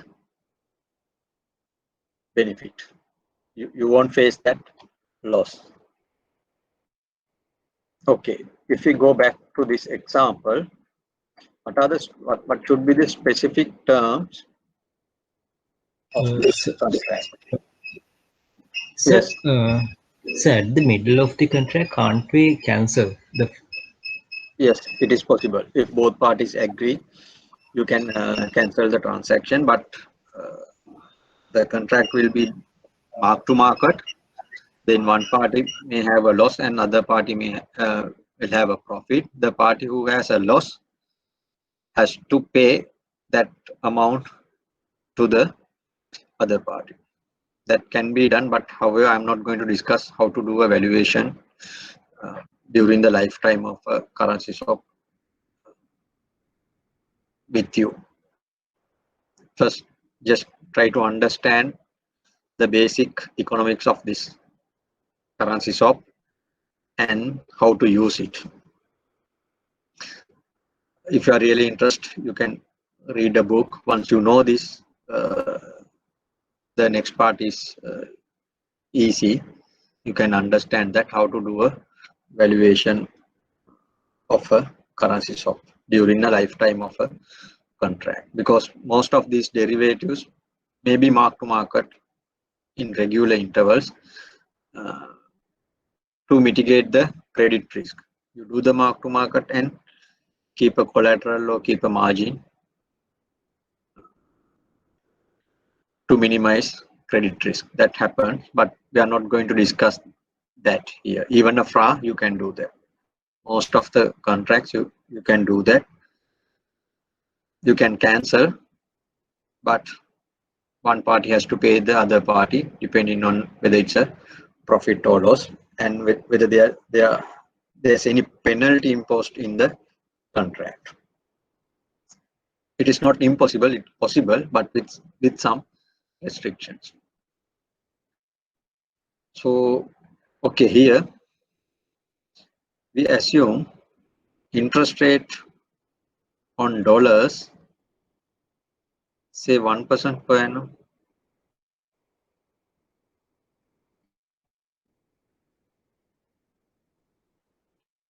And interest rate on pound is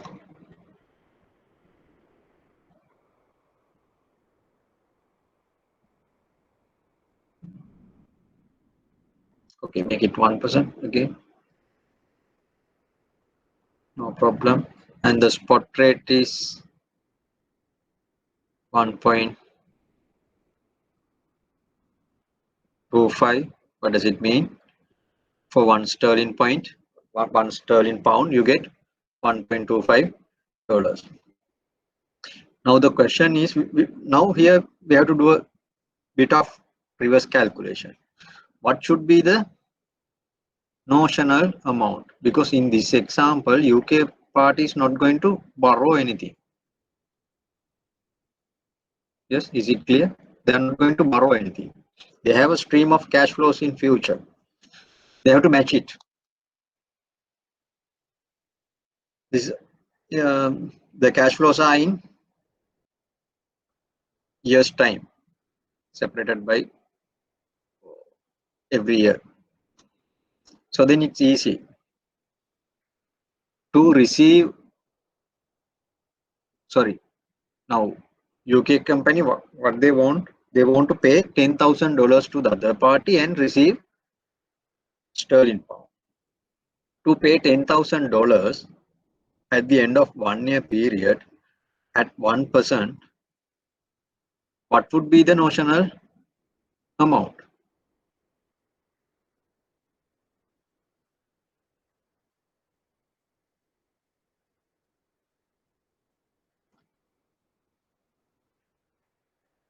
Notional amount into interest rate divided by 100.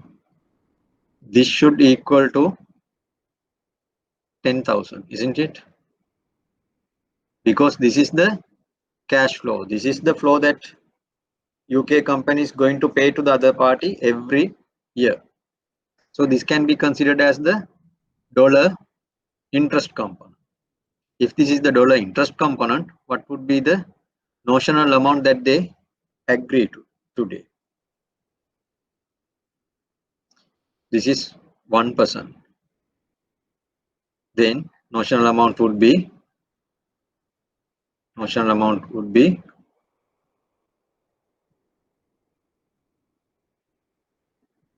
1 million, correct? Because this is 1% or 1 rather.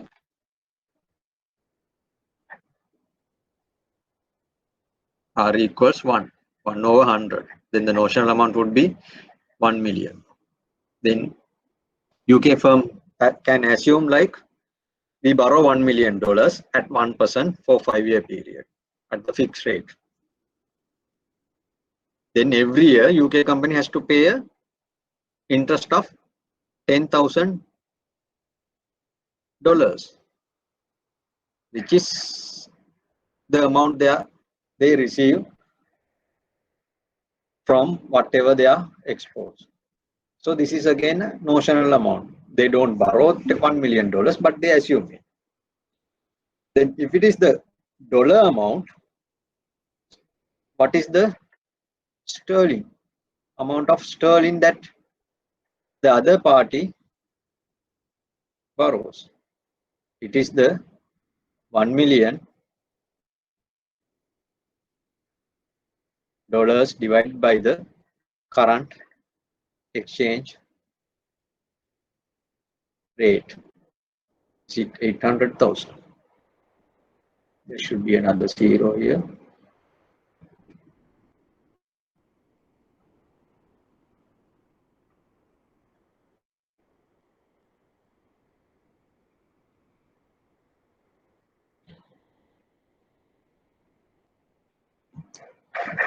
So the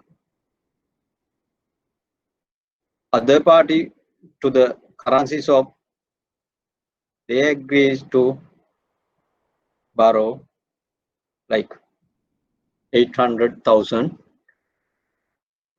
sterling pound. So they pay interest at 1% for 800,000. That means the UK firm receive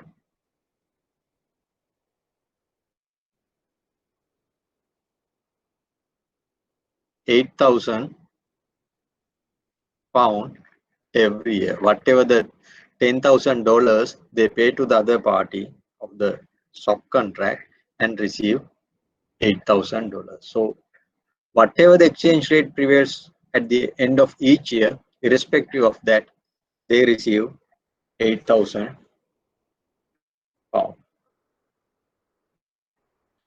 Clear? That's how you use that. One way of use it, the currency swap, to hedge your exchange rate risk. But no exchange of this 1 million or this 800,000 pounds. Either $1 million or the 800,000 sterling pound, you don't exchange it, but it's just a virtual amount, notional amount that you refer to calculate the interest rate. Is it clear?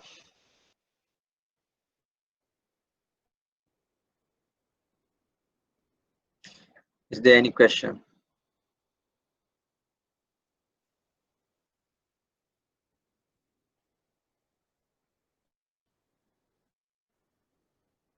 Is it difficult?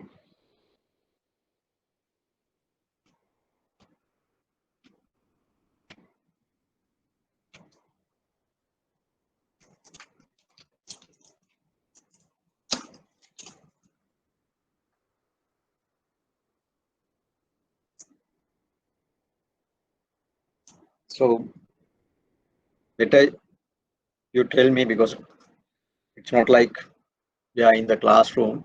I can't see your faces and understand through your facial expressions whether you have understood or not. Now you have to tell me whether you have understood or not. Otherwise, it will be a problem for you, not for me. So you face the problem if you cannot understand. If you're not clear about any of these concepts, please feel free to ask questions.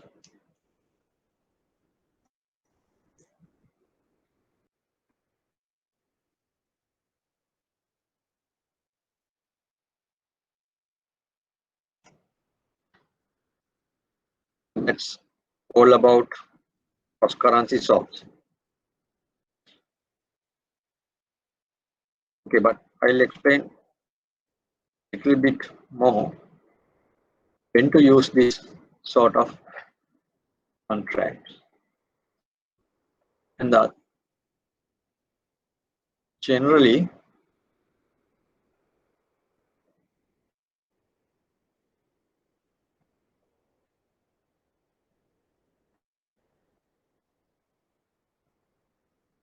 the first sort of this sort of contract was between if I remember, yes, JP Morgan versus IBM. IBM wanted to borrow in dollars, but they have access to Swiss francs. So then they enter into a transaction with JP Morgan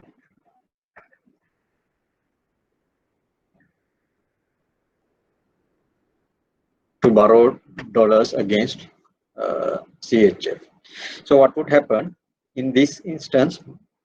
Bank B, it may be a US one, maybe a US party domicile in US, and this may be a European bank.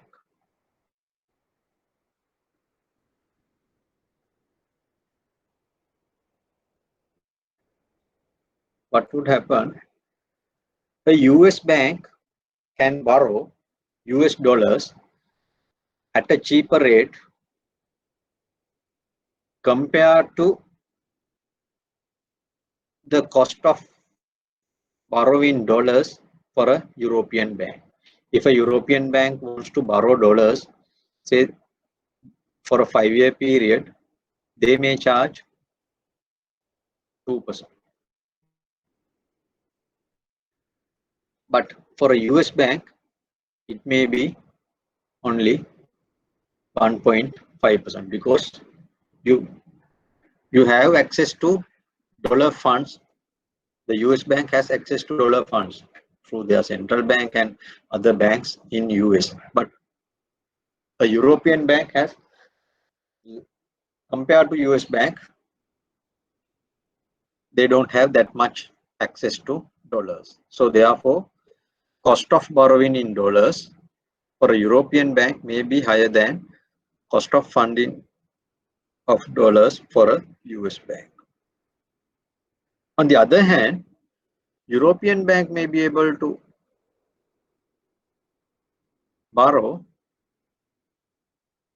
euros at a cheaper rate than the US bank.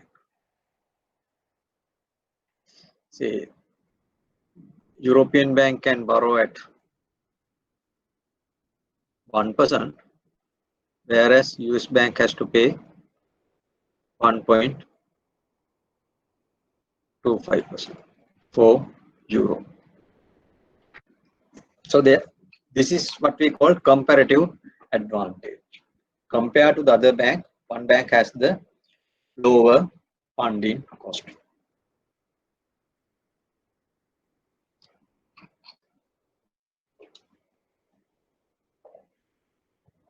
What they do by entering into this sort of transaction, there's a benefit of 0.5% here, and there's a benefit of 0.25% here.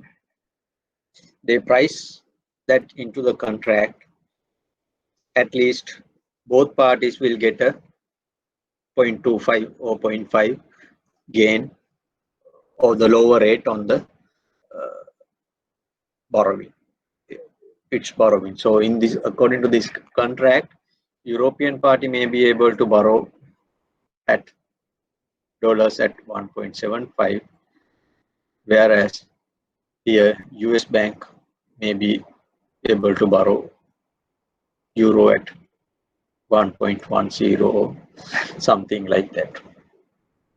So to get that benefit, parties in the market, they do this currency swap, not only to hedge the position, but to get that advantage as well. We call it comparative advantage. That is the concept behind this currency swap transactions. So the interest rate swaps, again, it's a over-the-counter derivative. This is a variation of cross-currency swap. In a cross-currency swap, there were two currencies involved. There are two currencies involved in a cross-currency swap. But in the interest rate swap, only one currency is involved. One party borrows,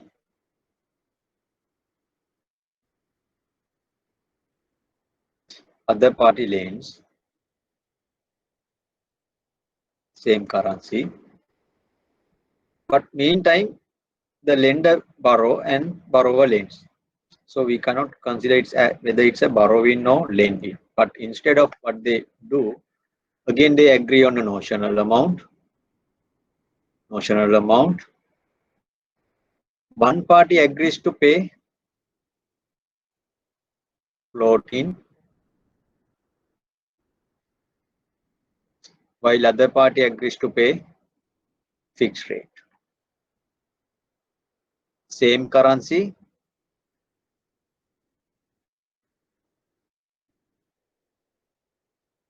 one currency, notional amount is agreed. One party agrees to pay floating rate, other party agrees to pay fixed rate. So at the initial inception, floating rate and fixed rate would be different. However, they know it.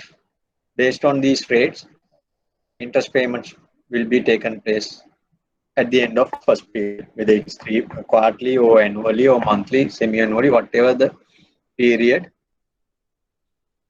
the first payment will be made. Since this is on the same currency, so one party has to pay a certain amount while receiving another amount from the other party, but in the same currency. So therefore, what they do, without paying and receiving, they net it. And the party who has to pay more, pay the difference to the other party. We can do the netting because of it is only in one currency. So this is one variation. One party agrees to pay float, other party agrees to pay fixed.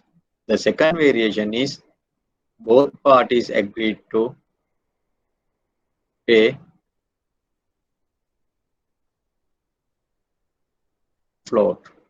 Both party agrees to pay float, but in this instance, like in the cross-currency swaps, two different benchmark rates are used, but for the same tenor. If it is 3 months or 3 months, one party may use 3 months LIBOR, other party may use 3 months Treasury bill rate.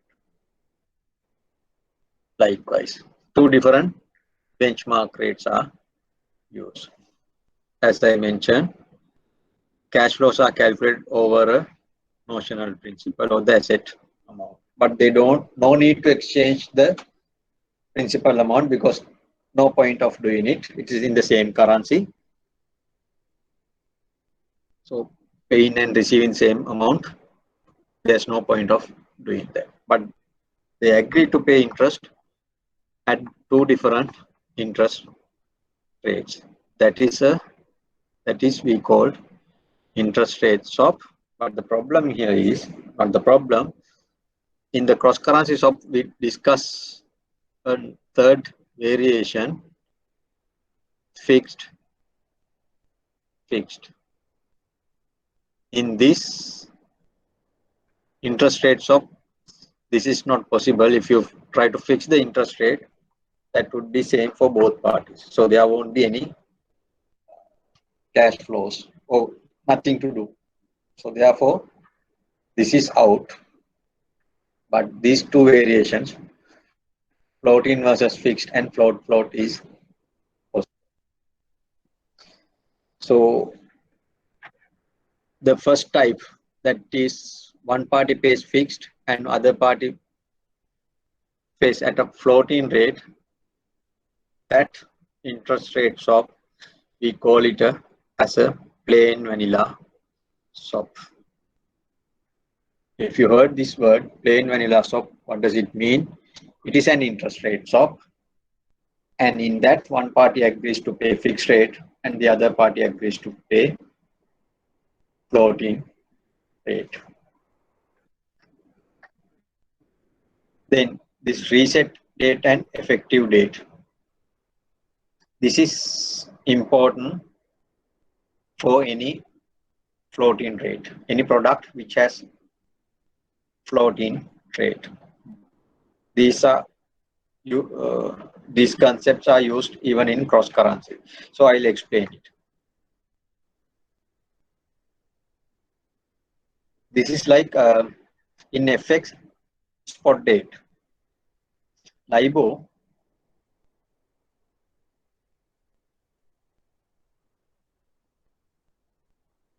assume tomorrow is 17th August. If you take the LIBOR fixing on 17th August, 3 months LIBOR fixing, what is the effective date of this LIBOR rate? The effective date is 19th August, not the 17th August. That means,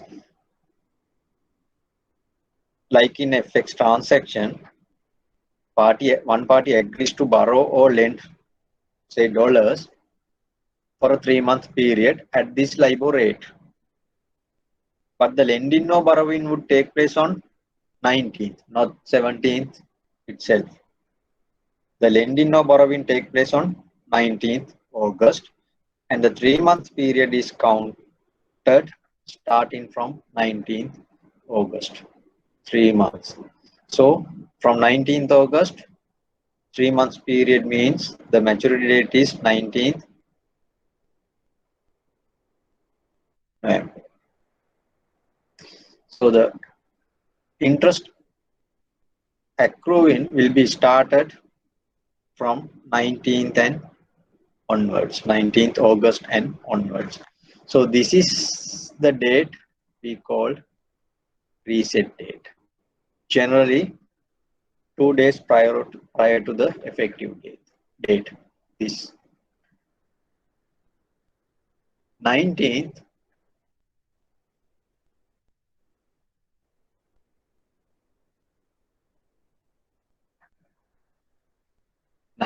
August is the effective date. So every 3 months, now if this is a interest rate swap, 3 months, 3 months interval, the next 3 months would be 19th February in the next year. When do you decide the interest rate applicable for this 3-month period? It would be 17th November. On 17th November, you decide what is the interest rate applicable for the next 3-month period, but which comes into effect starting from 19th November. So the interest accruing will be started on 19th August, 19th November, and 19th February likewise. But if there are 2 business days in between these, every month, corresponding month 17th will be the reset date.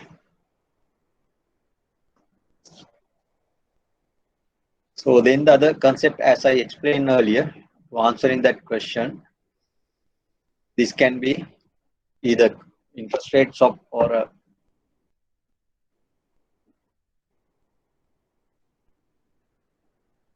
cross currency swap can be marked to market. So to decide which party has a gain or a loss, if you want to do a cancellation, when to do. So in the contract, how to do mark to market, when to do mark to market is specified, but there's a standard way of doing that. Whether it's possible to cancel, what are the terms of cancellation, and when one party can cancel, these terms will be specified, and a termination date when this contract is ended. All these are in a swap contract, whether it's an interest rate swap or a currency swap. So there's an example of interest rate swap. Again, it's a plain vanilla interest rate swap with quarterly payments. That means every 3 months, based on a principal sum of sterling 6 million, effective from 1st January 2011.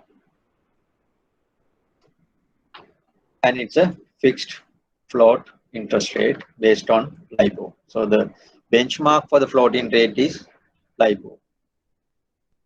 The first payment under the swap will be at the end of March 2011. Yes, because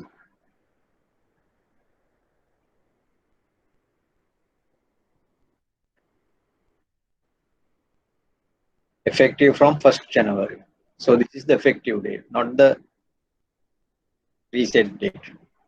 1st January, probably 30th December, they entered into this transaction. But however, the interest rate applicable for the 3-month period starting from 1st January up to March 1st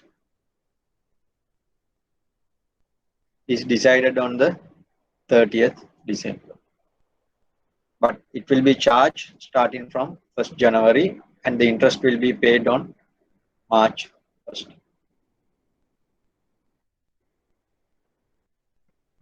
So then next payment will be in 1st June. Then the third one in September. Fourth one in again January 1st. Likewise, the payments will be made every 3 months. But for floating rate, there will be reset dates just before the month end. But the fixed rate is decided at the time of entering into the transaction. Any questions?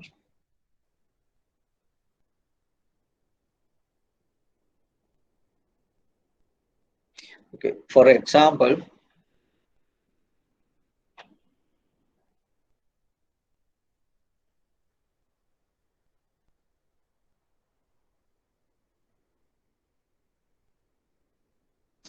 we'll put some numbers to that same example.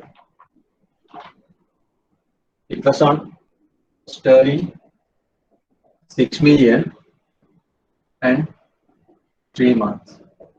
Assume fixed rate is 2%. Party A pays. Party A agrees to pay fixed rate at 2%, and party B 3-month LIBOR.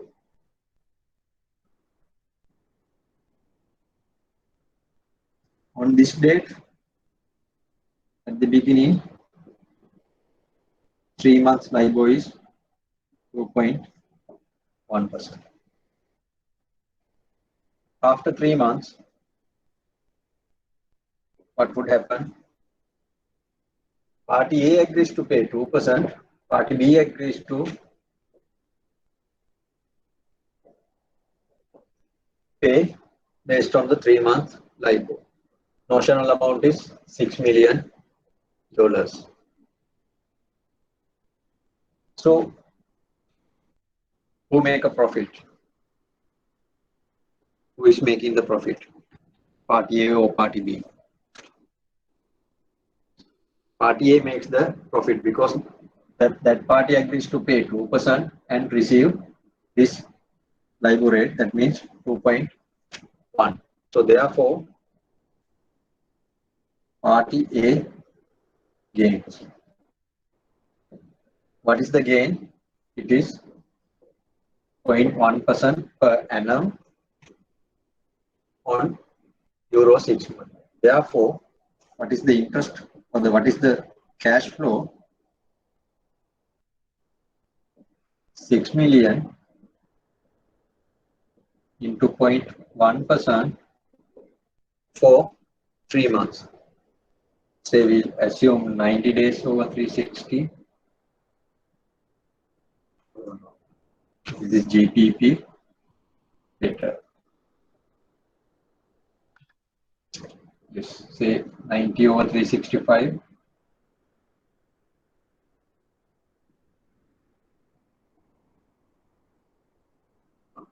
If we take the real example, January to March, how many days? 31. Sorry, this should be not March 1st, it should be April 1st. Because it start from 1st January, 28 and 30. So exactly 90 days. This is the interest amount for the payment should be made by Party B to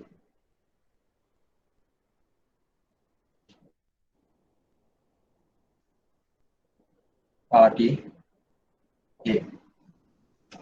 Because LIBOR rate, floating rate is higher than the fixed rate. Now assume this is 1st of April, somewhere in 30th May, not somewhere, if there's no holidays in between that, 30th May, the LIBOR rate for the next 3 months is 1.8. LIBOR rate is 1.8 instead of this 2.1. On this date, LIBOR 1.8%.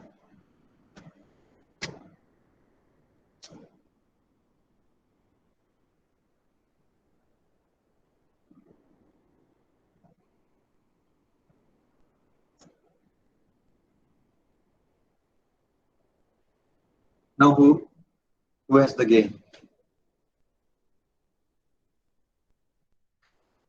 Party A agrees to pay 2% while receiving only 1.8%. So therefore, there's a loss of 0.2% April to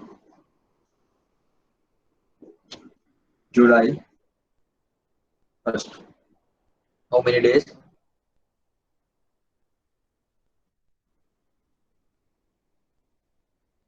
Again, there are 91 days. So in that calculation, you have to replace this 5.2 and 91 days.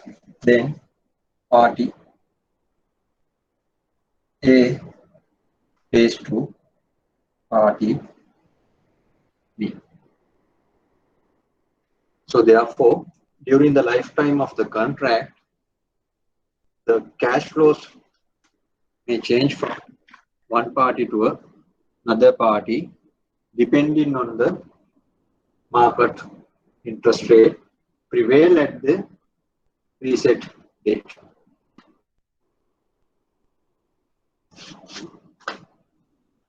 That can vary or switch from one party to another party. If interest rate increase, which party would benefit, party A or party B? If interest rate increase continuously,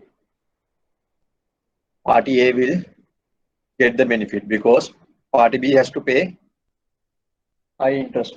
If interest rate start to go up, LIBOR rate will increase. It may be more than 2. So it will continue to increase. Then in the interest rate increasing environment, the fixed payer will get the benefit. On the other hand, in the interest rate declining environment, floating payer will get the benefit. So that's all about cross-currency swaps and interest rate swaps. Then the next product is swaption. If you can remember at the very beginning, I mentioned the underlying of a derivative transaction can be another derivative. This is a example.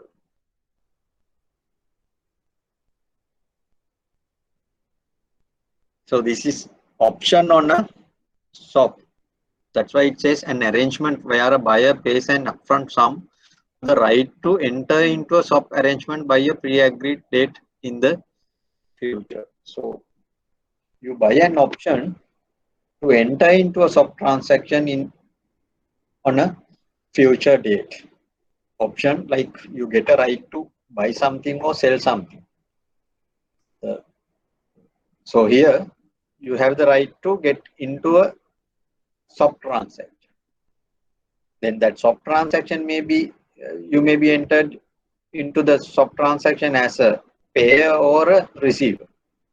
Whether you pay the floating rate or whether you receive the floating rate. That's a different. However, you get an option to enter into that transaction. So in this option, the underlying transaction is the swap. The terms of the swaps are fixed. Then, but you have an option to enter into that transaction or not. So this is the concept of a swaption. So here we are not going to discuss more details about swaption, but have the basic idea behind what is a swaption. It is a combination of swap and option, and more specifically, an option to enter into a swap transaction, an option to enter into a swap transaction on a future date.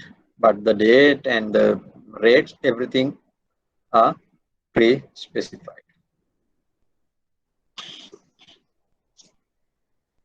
So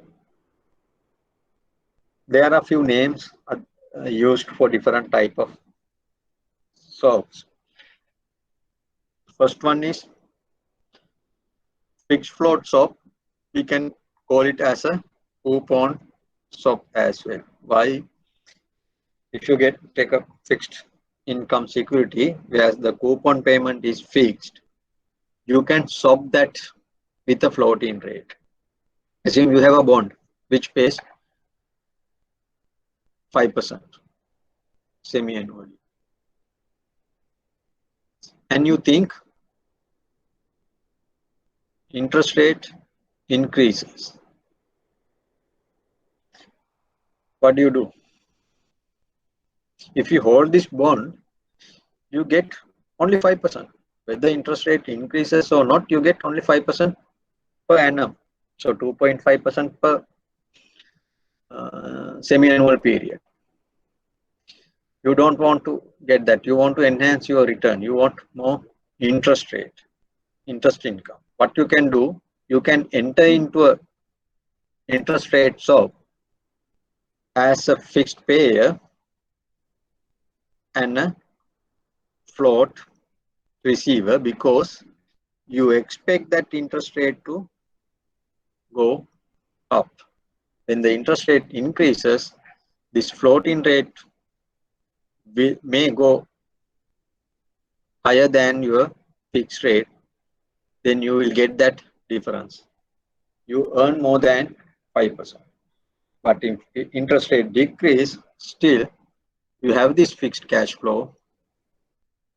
You can use that fixed cash flow to pay the difference. Effectively, you are reducing your interest income.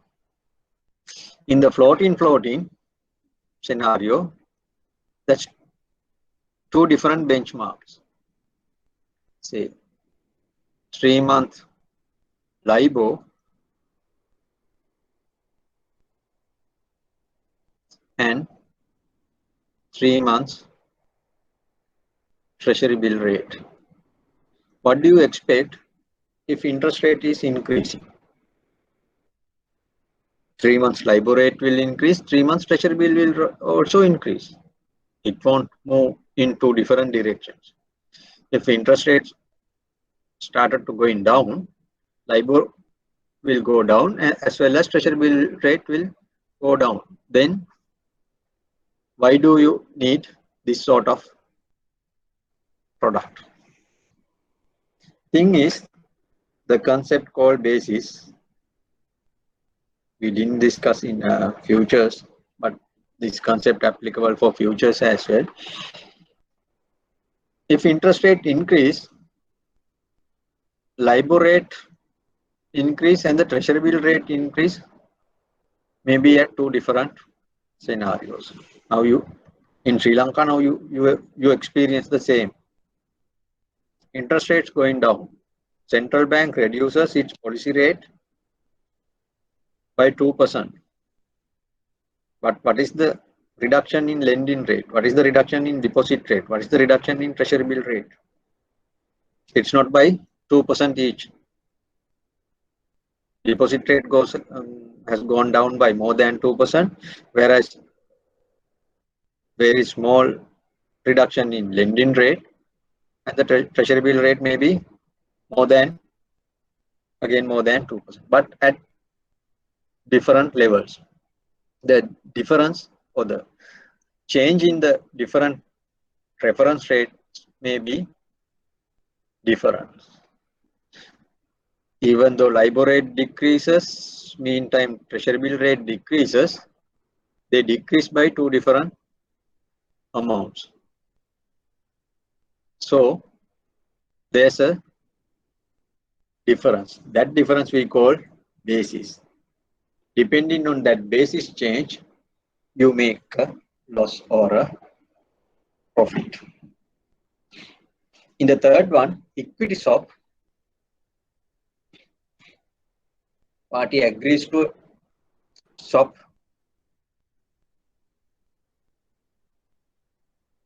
return on an equity index against fixed rate.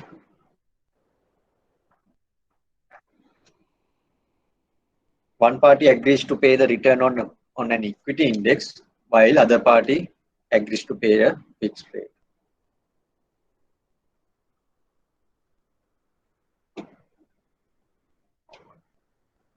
That is an equity swap.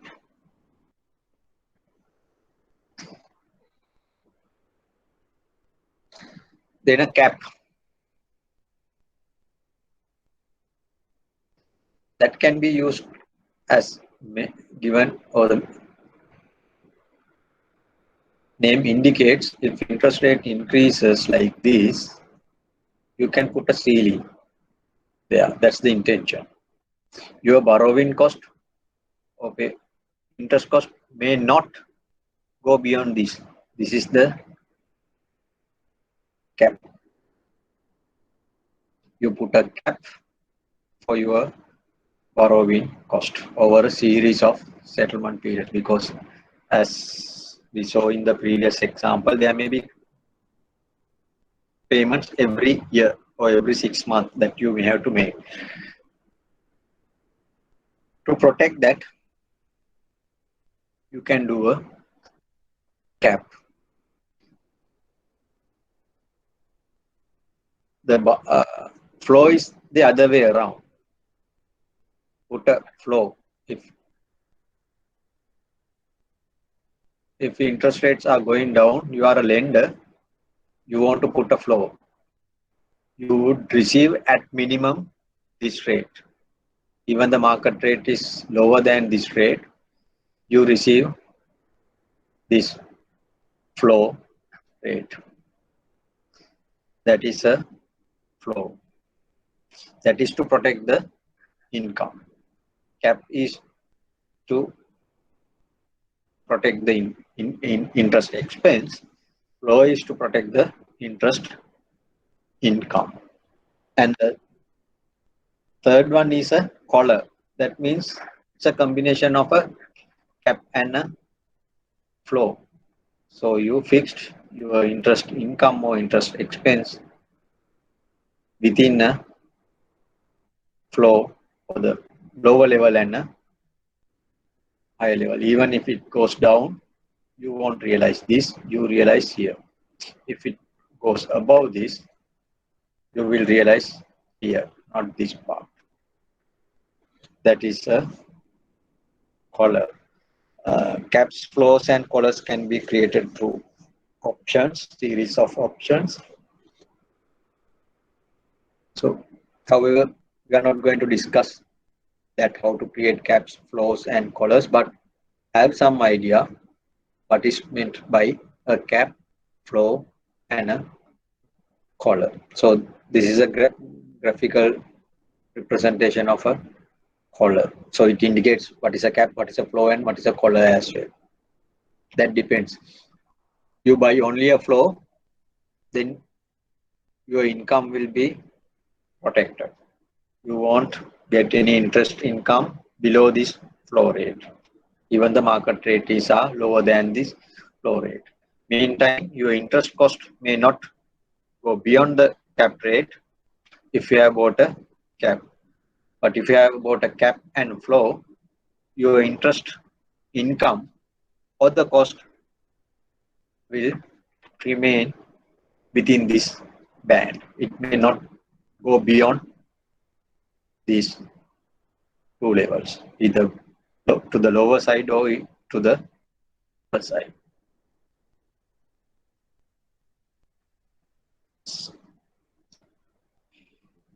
Because as I mentioned, caps and flows are created through options. You buy call options and maybe you sell put options. So you sell call options or you buy put options. In options, you know that when you buy options, you have to pay a premium. But when you sell an option, you receive the premium. So to construct a collar, you have to buy one type of option and you have to sell another type of options. What you can do, you can adjust the strike prices in call options and put options in such a way that whatever the premiums that you collected is equal to the whatever the premium that you paid. When you buy options, you have to pay the premium. When you sell the options, you have to collect the premium. You can construct the collar in such a way that premiums collected are equal to the premiums received. So then on net basis, your cost is zero. You don't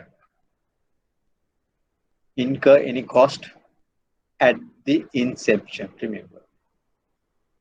You don't pay anything, you don't receive anything at the inception of the collar. That type of product is called zero cost collar. But as I mentioned, there's nothing called free lunch in financial markets. So there's a hidden cost. Whenever you enter into this sort of transaction, you should know what is your risk and what is your return, or what is your risk return trade-off. To make you aware a little bit, this is the product, not exactly, but mostly this is the product that our famous hedging, CPC hedging, that they use. They use this zero cost collar because, as typical Sri Lankan, whatever comes free, we are happy to take it. So they propose this product, there's no cost, you can do this, oil price will go up, so you can buy at the strike price for free, without incurring any cost. So we went for that. But ultimately what happens, instead of price going up, so what happens, this is the cap, this is the collar. To create the cap, CPC bought call options.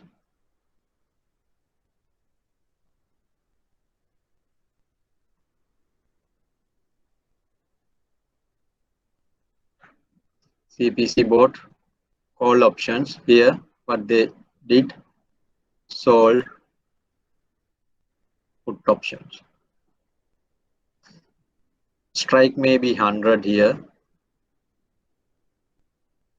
Here strike may be $125 per barrel. Whenever the price of a barrel, oil barrel, remains in between 125 and 100, CPC paid that amount. Whenever it goes above, CPC pays only paid only $125 per barrel. Fine. To get this product, no cost, because whatever the premium paid is equal to the whatever the premium collected. So zero cost. So what was the view of CPC? When enter into this transaction, oil price will continue to increase. But unfortunately, what happened due to the financial crisis, instead of going up, it went down. $35 or something like this. According to the contract, CPC has had to buy oil at $100 per barrel when the market is around 50, 35 or something like that. That's the loss. So whenever you, this is a good example. You should know what is your exposure, what is your risk, what you should do. In this example, CPC is a buyer. It's a buyer of oil. The risk is only upside. If the price goes up, cost increases. If price goes down, there's no cost. You can buy at the lower price, at the market price. But to protect that upside risk, they have to pay a premium. To buy call options with a strike of 125, they might have to pay something like some $1 million just to buy the option contract. To avoid that payment, what they did, they sold this.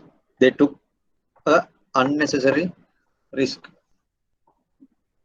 If they just bought only the call options, in this scenario, what would be the maximum loss for the CPC? If they had bought only call options, what would be the maximum loss? that would be the only the premium. So, but what happened? They wanted to save this premium and ultimately end up with a huge loss. That's what has happened in the, basically, there are some other modifications into the contract. This is the basic what happens in CPC hedging. So when you use derivative products, be sure that you know your risk, you know the product, the risk and return trade-off in that product. So this is an example on caps, floors and collars. Suppose City PLC is a floating rate borrower that fears rate rising. Okay, floating rate borrower. What does it mean? Every period, when the interest rate reset, for the next period, you have to pay the new interest rate. So in that scenario, if interest rate increases, definitely City's interest rate cost increases. If interest rate increase in the next reset cycle, your interest cost would increase. It will keep going up. So what they have done, this is the transaction that they have now. They have borrowed 100 million sterling pounds for 3 years at 6-month LIBOR plus 0.25%. So every 6 months they have to pay on 100 million 6-month LIBOR rate plus 0.25%. So if interest rate increase, this LIBOR rate increase. So their interest cost increase. That is the risk of this party, City. Assume City bought a 6% cap, notional amount of 100 million in. So what would happen? Every 6 months they have to make a payment. Assume for a particular period at the beginning, LIBOR went up to 6.5. This is the cap rate, 6%. This is LIBOR. LIBOR now has gone up to 6.5%. So the cap seller will pay City this 0.5% on 100 million for a half a year. This is in million.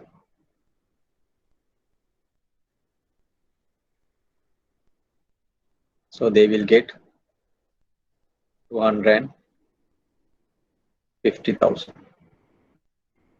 Meantime, City has to pay on his loan at 6.5 plus 0.25 margin, 6.25.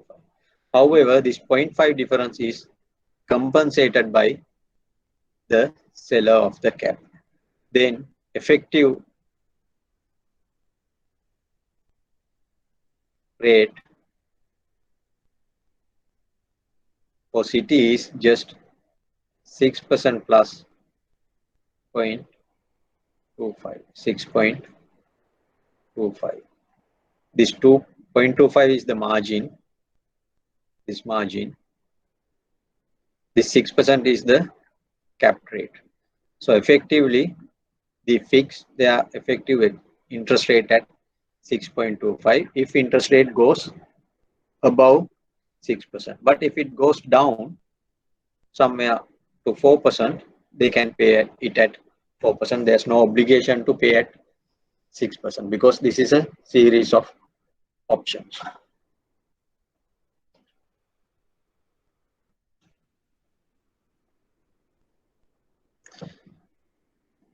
So these are what we discussed so far are interest rate products, interest rate derivatives based on the interest rate, overdraft agreement, cross currency swaps, and interest rate swaps.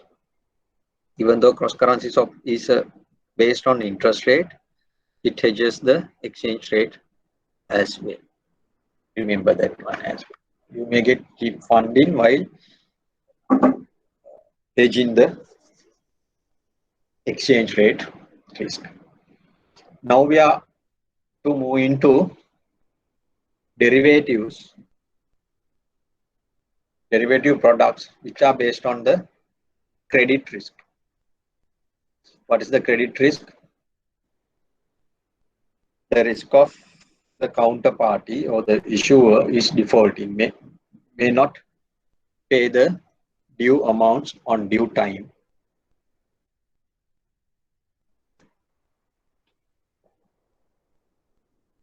That's the credit risk.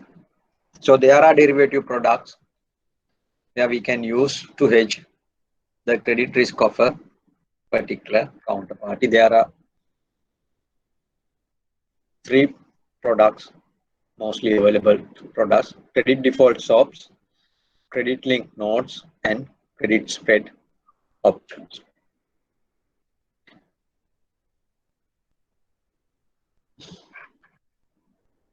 The first one is credit default swap. So there are in a few parties, party A and a borrower.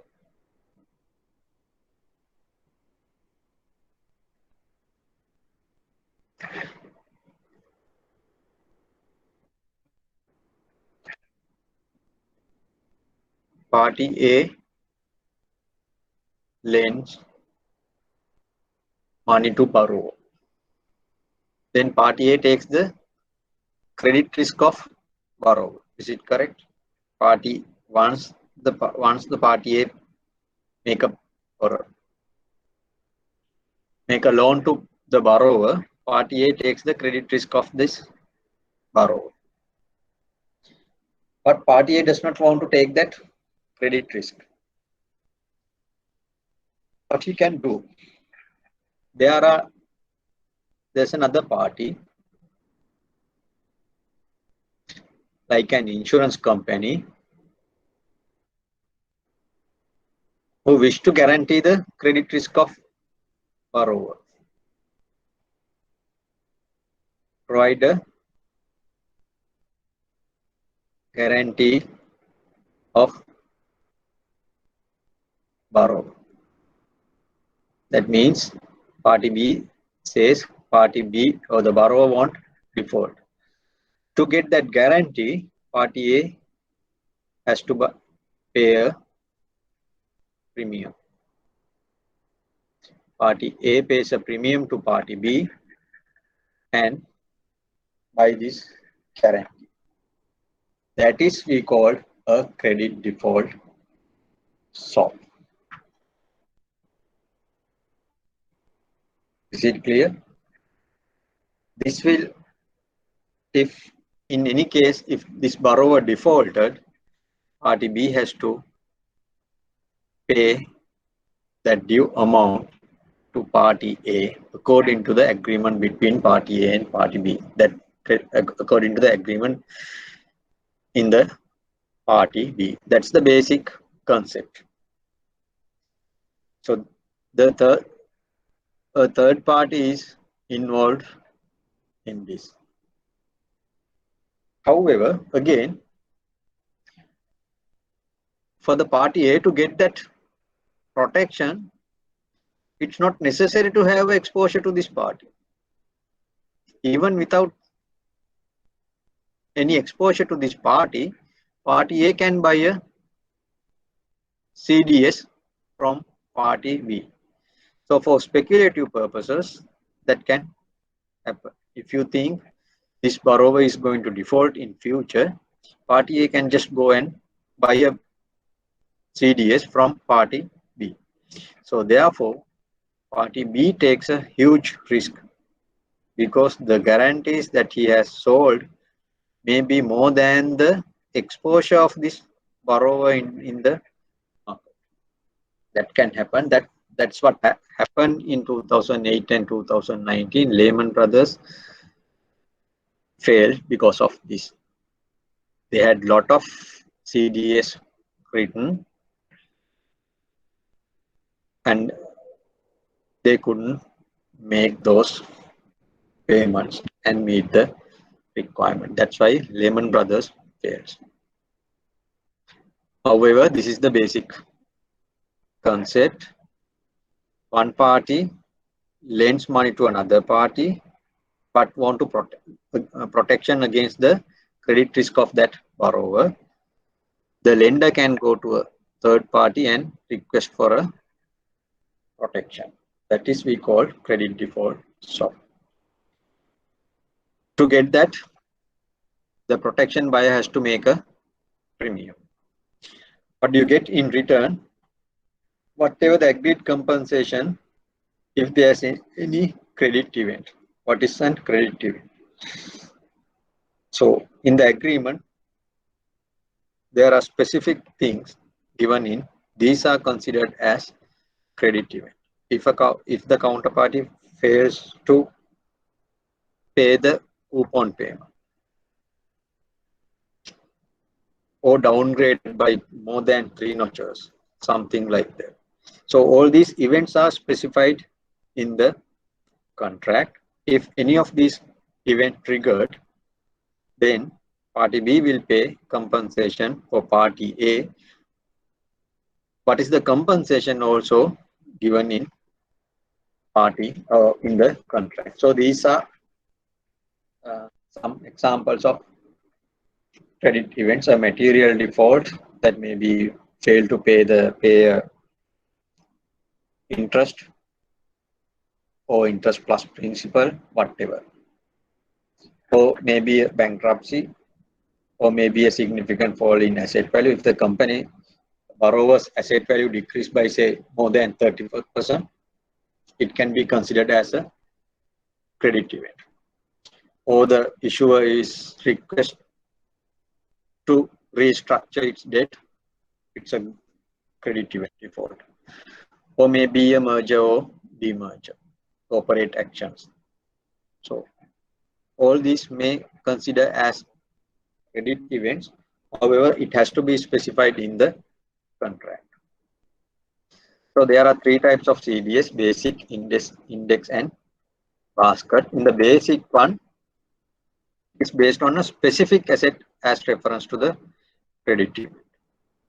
So assume a bank has issued few bonds. In the basic credit default swap, the underlying is one of that particular issue. Then the credit event is relevant only to that issue, not for the other issues. A particular asset considered as the reference asset. But in the index, it may be based on an index. It may be based on the debt related index or equity market index with relevant to the borrower or the issuer. We call it reference entity. So, yes, I forgot to mention that this borrower is called as the reference entity. Party A is the protection buyer, party B is the protection seller, borrower is the reference entity. Credit default swap is sold on the reference entity.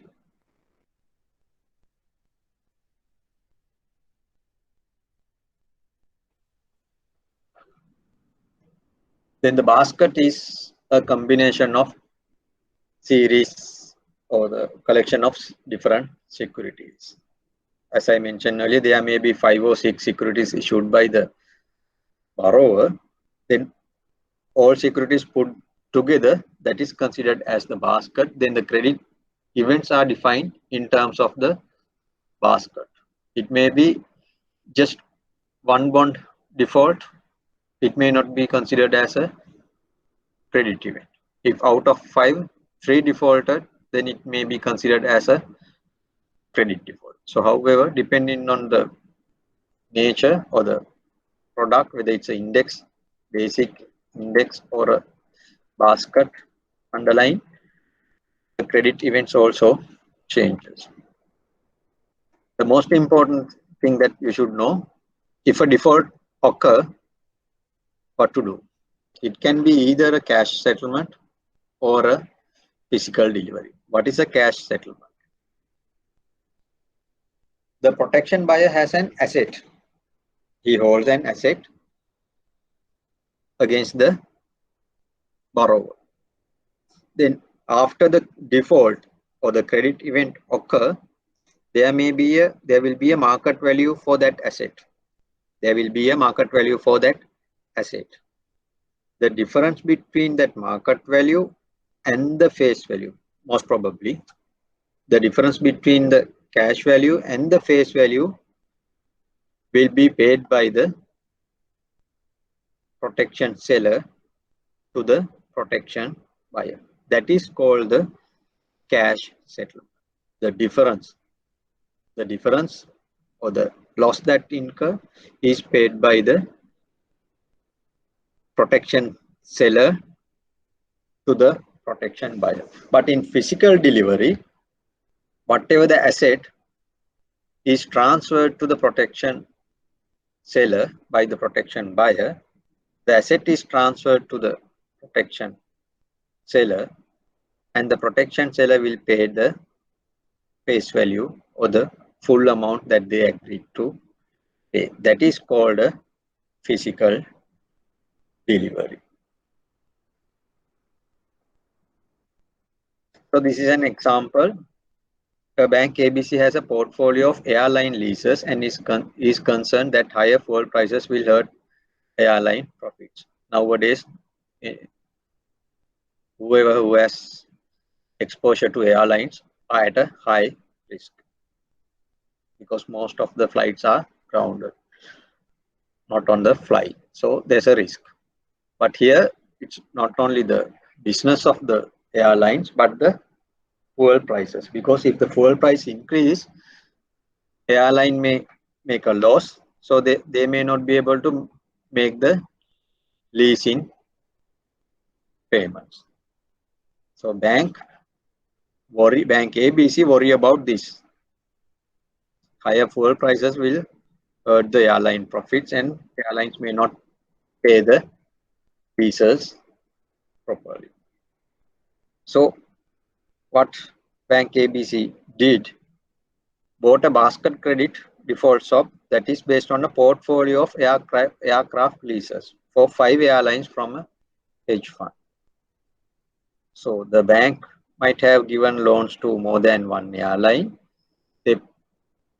In this case, 5 airlines, they put them together into one, considered it as a basket, and get a credit default swap from a hedge fund. In this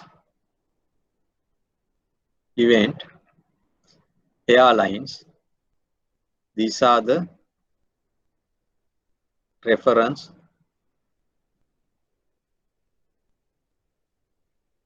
entity.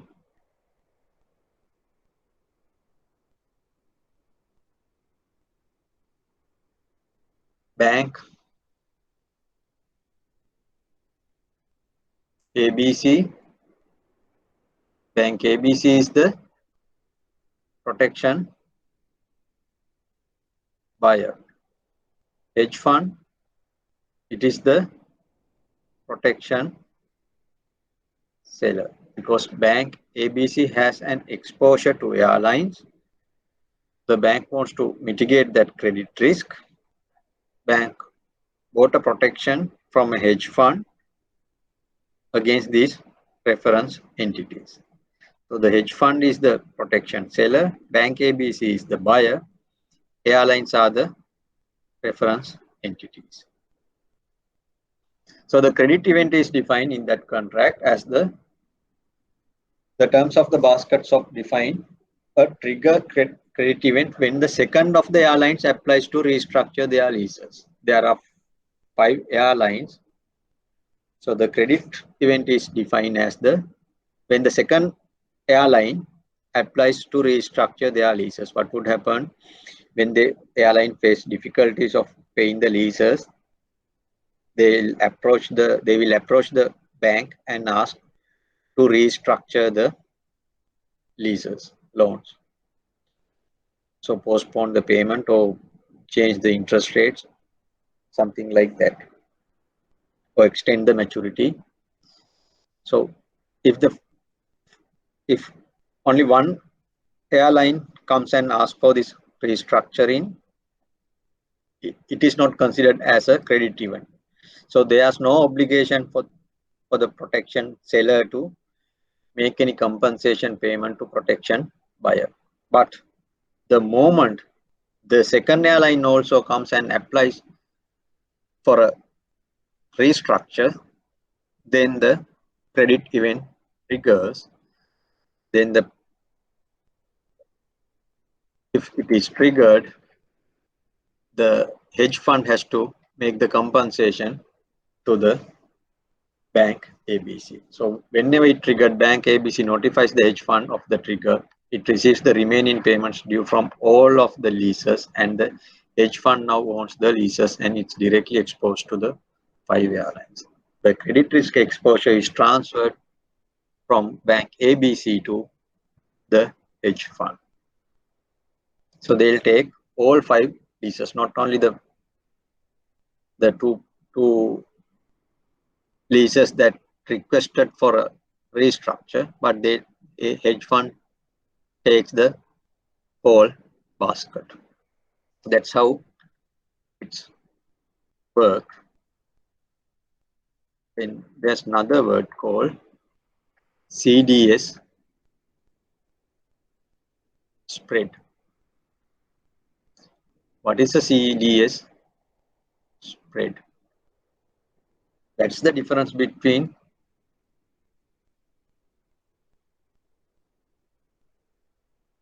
risk-free rate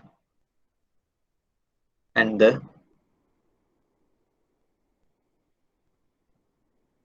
premium.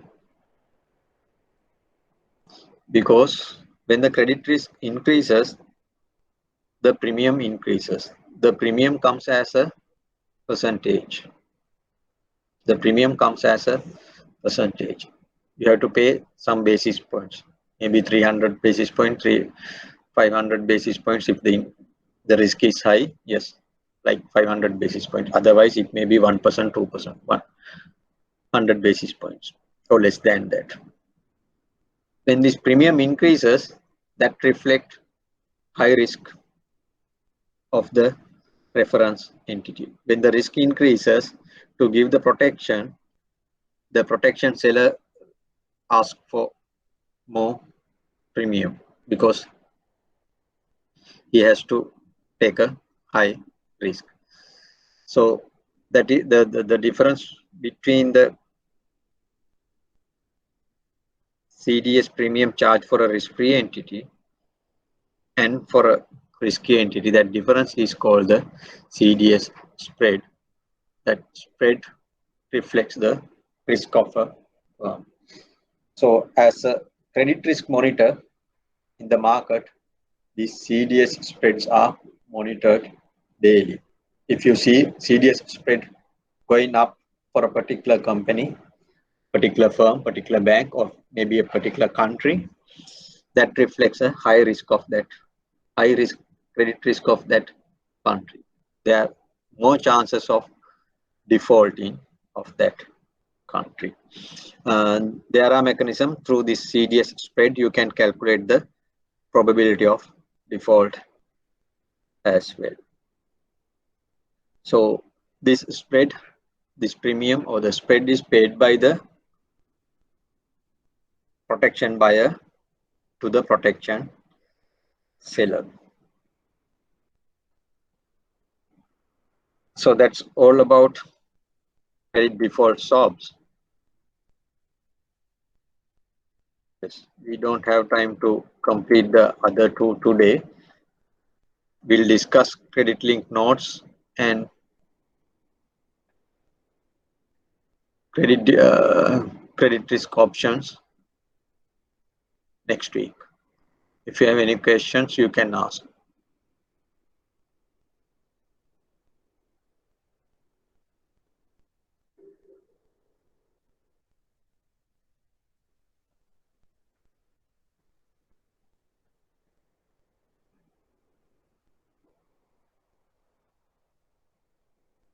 Any questions?